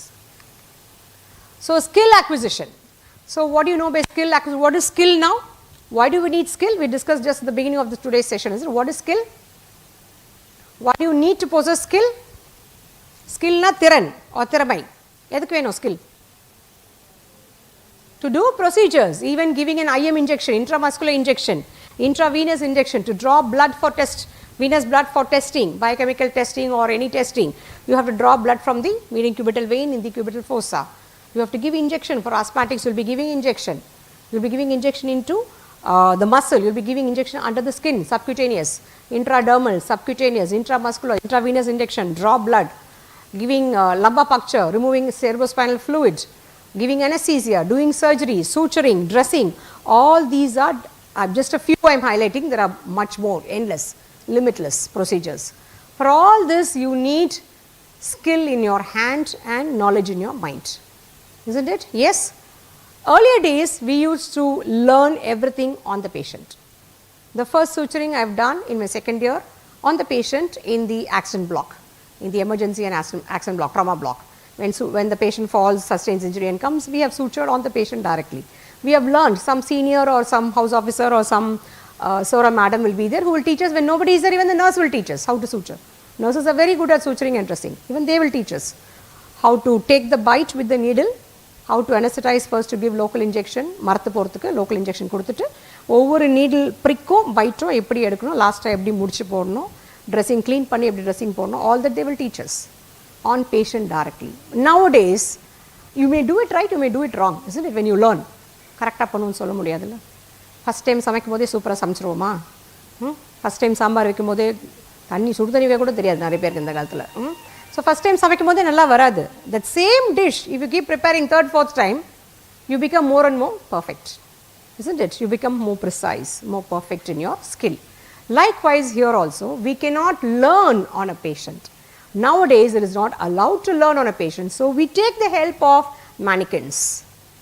Mannequins, you know what is a mannequin? It is like a human but made of fiber, model. It is a model of a human being on which you can practice all your skills, clinical skills. Everything can be practiced. So you practice on this during your student life. You can directly do it on the patient only when you become a house surgeon or an intern doctor. After finishing your, passing out your 4.5 years MBBS. Only then you are supposed to do anything directly on the patient.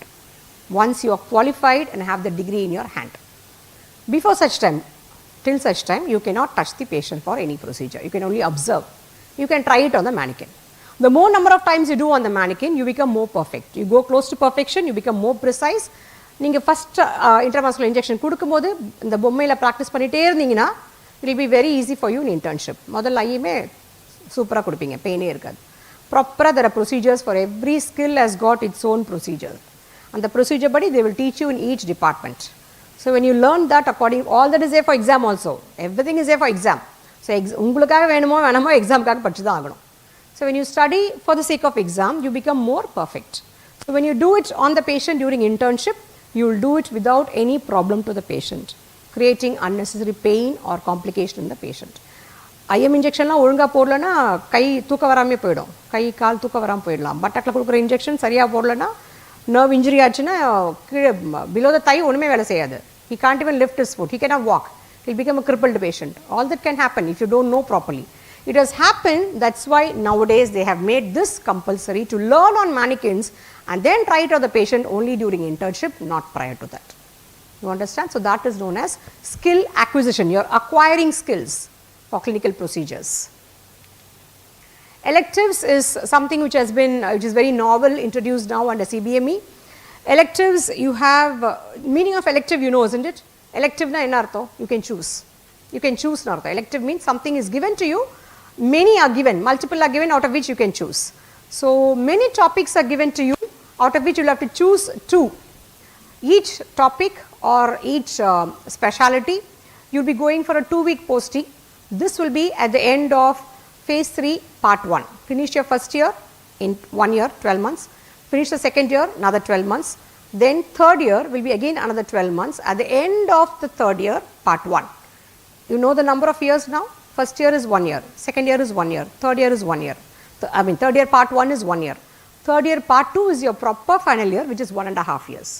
So your study period becomes 1 plus 1 plus 1 plus 1.5. So that makes it up to 4.5 years. 1 year is internship or house job training, internship. Okay. So at the end of phase 3 part 1, 1 year, you will be given 4 weeks, 2 weeks for each elective topic. Elective topics have been listed out. Yes, all this given here. This, why we need electives is to open your eyes and show you what are the options available for you to do masters later. After your internship, you are sitting and preparing for your PG NEET. So what are the specialities that you can go? you like AC job, you don't like to go to the patient properly, you like to sit in AC room and do everything, go for pathology, go for microbiology, go for radiology. All these are jobs which will make you sit in the lab or in the CT console or MRI console or ultrasound console, where you sit inside and diagnose the patient. Perform the technique, and technologies are there to do it. You just need to interpret and give your diagnosis, that's all. So, உங்களுக்கு அந்த patient போய் பார்க்க பிடிக்காது, எனக்கு இப்படி தான் பிடிக்கும். You know your comfort zone, isn't it? அதுக்கேற்ற மாதிரி we will give you all these inputs to you, from which you can select and get trained in 2 particular topics. In 2 particular topics, 2 weeks each topic. So that will give you an immersive knowledge about that particular thing, and from that you can decide later. அந்த 2 weeks போகும்போதே உங்களுக்கு தெரியும் இது நமக்கு பிடிக்குமா வேலைக்காகுமா ஆகாதா. நம்ம வந்துட்டோம் எலெக்டிவ்னு செலக்ட் பண்ணி, ஆனால் இது வேலைக்காகுது, இது வேண்டாம், நம்ம பிஜி பண்ணும்போது இது எடுக்க வேண்டாம், இது கிடைச்சா கூட எடுக்க வேண்டாம். After entering only you will know how it is, isn't it? அந்த 2 weeks program பண்ணும்போதே you will know whether you want it or you don't want it, or you want to keep it as third or fourth option. So electives is mainly to open your eyes to what are the fields available once you finish your MBBS to pursue for your PG career. You understand? That is what the meaning of electives. And this is a list of electives available: general elective, clinical elective, entire list. If you want, I can share the PPT with you. Everything is there on the NMC website. NMC website has all these. So all these are the different topics available which will be posting you. Not all. We will be selecting whatever is available in our hospital. According to that, we will give you the options. Maybe 10 options will be given to you. You can select 2 from that. Okay. Sports, extracurricular activity. Why do you need? நாங்கள் MBBS படிக்க வந்தோம், எதுக்கு எங்களை விளையாட சொல்கிறீங்க? Why? Fitness, excellent. Unless you are a fit doctor, you cannot treat your patient. You have to be physically and mentally fit. Physically and mentally.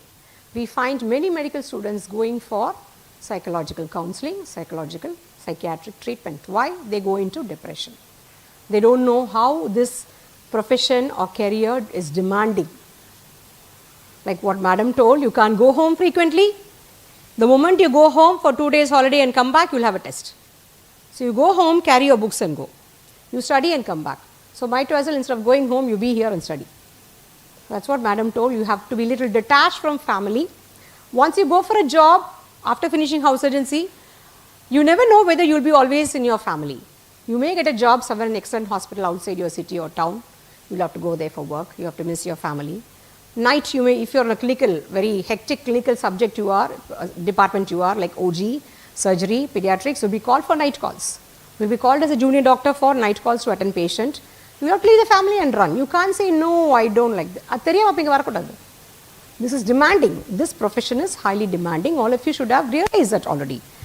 நினைக்கும் போது cinema ticket book பண்ணிட்டு போக முடியாது, நினைக்கும் போது சாப்பிட்றதுக்குலாம் போக முடியாது, அந்த டைம் பார்த்து பேஷண்ட் கால் வரும். So you should be ready to forego that and attend the patient, should give the priority to the patient, not to your own desires. You need to do a lot of sacrifice. Obviously, you need to do a lot of sacrifice to be a good doctor in the society. இன்னைக்கு நல்ல பேர் வாங்கியிருக்காங்கன்னா நிறைய பேர் அவங்கெல்லாம் அப்படி sacrifice பண்ணி தான் அந்த நிலைமைக்கு வந்திருப்பாங்க, பண்ணாமல் வந்திருக்க மாட்டாங்க. I know many doctors who have not attended any family marriages or family occasions or ceremonies, who have not attended.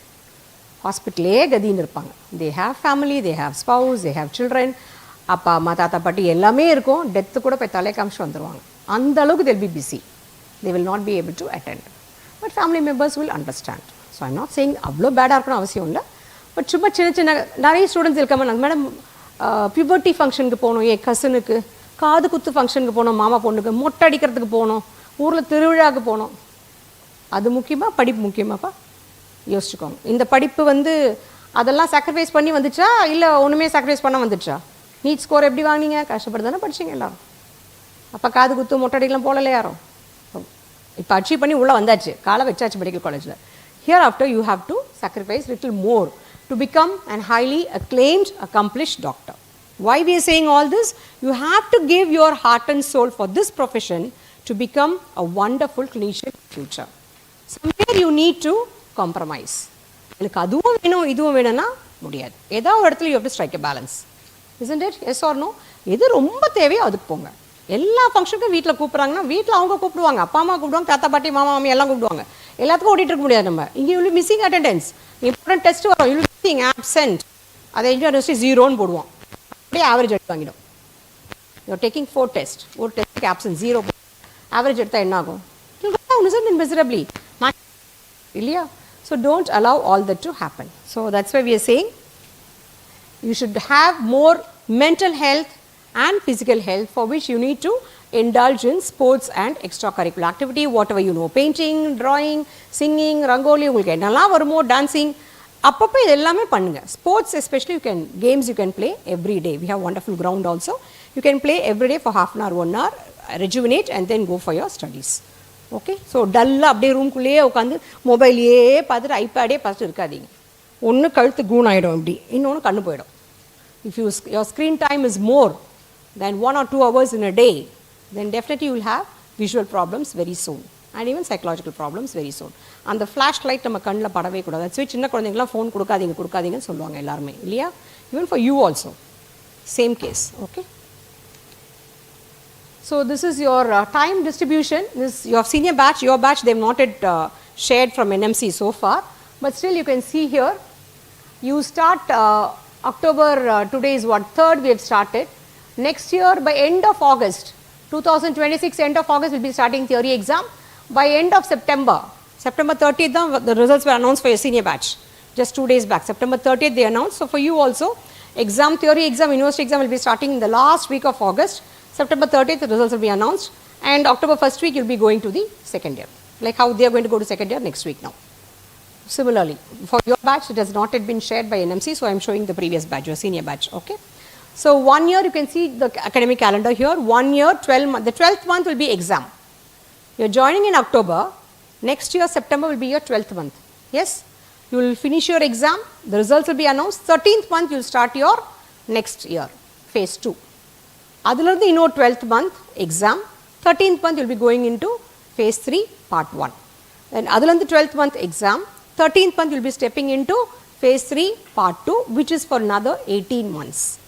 18th month exam will finish, and after that from 19th month onwards you will become intern or house job or house officer.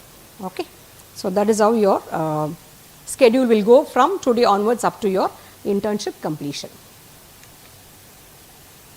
So these are just the subjects and teaching elements in each phase. I'll just enumerate all this. Phase 1, you have foundation course for 2 weeks, which is doing 6 days now. Subjects that you will be studying will be anatomy, physiology, biochemistry. You will be having community medicine, which will be dealing with family adoption program. You will be taken into the villages, and there will be a family, 5 families allotted to each student. 5 families will come under your care. They will contact you for any health issues from first year onwards, and they will be under your care. They will be under your care till your final year.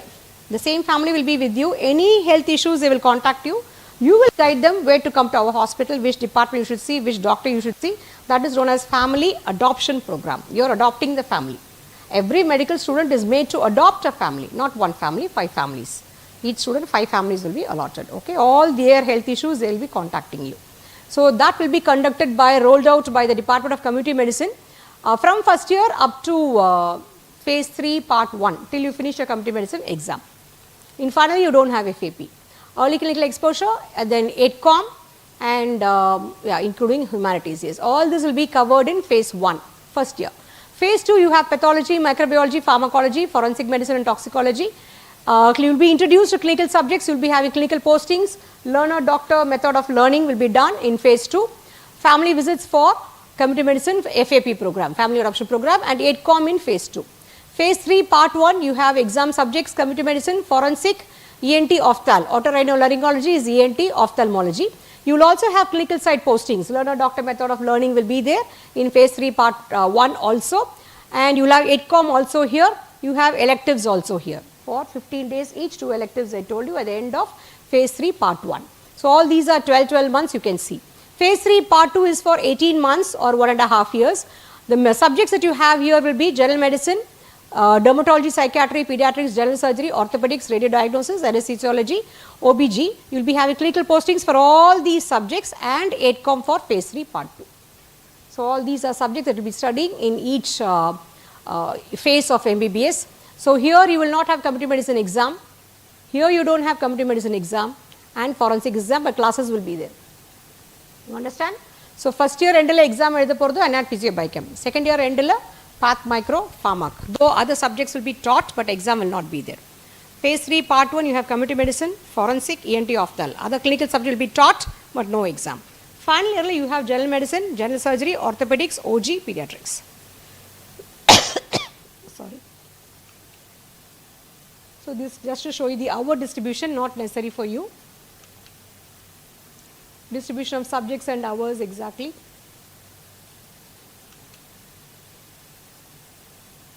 Again, electives, how many weeks given, general medicine postings and details. This is examination pattern for first year. In every you have every subject having 2 papers. Anatomy paper 1, paper 2, physiology paper 1, paper 2, biochemistry paper 1, paper 2. Every paper is for 100 marks, 3 hours, 100 marks. You have 20 MCQs. If you are writing down, someone can write down. 20 MCQs you have, multiple choice questions, out of which 5 will be clinical scenario questions. We will give a patient whatever I told you, linker. A linker case will be given, from that you will have to answer. Select your choice, A or B or C or D. So you have 20 MCQs, 5 clinical MCQs in that. You have essay, 1 long question which is for 10 marks. Then 2 clinical reasoning questions. This NMC pattern, whatever is shown there, that's it is NMC pattern. I am telling you what is MGR University pattern. MGR University pattern, you have 1 10 marks, 2 clinical reasoning and 10 short notes for 6 marks each. So 6 marks each short note will be 60 marks. 2 clinical reasoning for 5 marks each. 60 plus 10, 70. 1 10 mark question, 80. 20 MCQs, 100. Total 100. So in the 6 marks, 10 questions, again you have 4 clinical questions. Any clinical disease will be asked. Anatomical basis of shoulder dislocation. Anatomical basis of rheumatoid arthritis. Something like that will be asked. I am just giving examples to you. Like that in physio and biochem they will also ask. So this is a pattern. To repeat once again, 20 MCQs, out of which 15 will be directly from subject, 5 will be clinical scenario based questions about a patient, how the patient came to hospital, how he got admitted, what investigation was done, what was found out, and based on that some question will be asked. Based on the organ or structure involved, questions will be asked.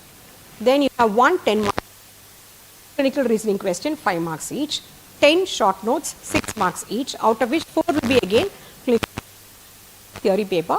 Paper 1, paper 2 will be like this. Okay. Likewise, physio biochem also.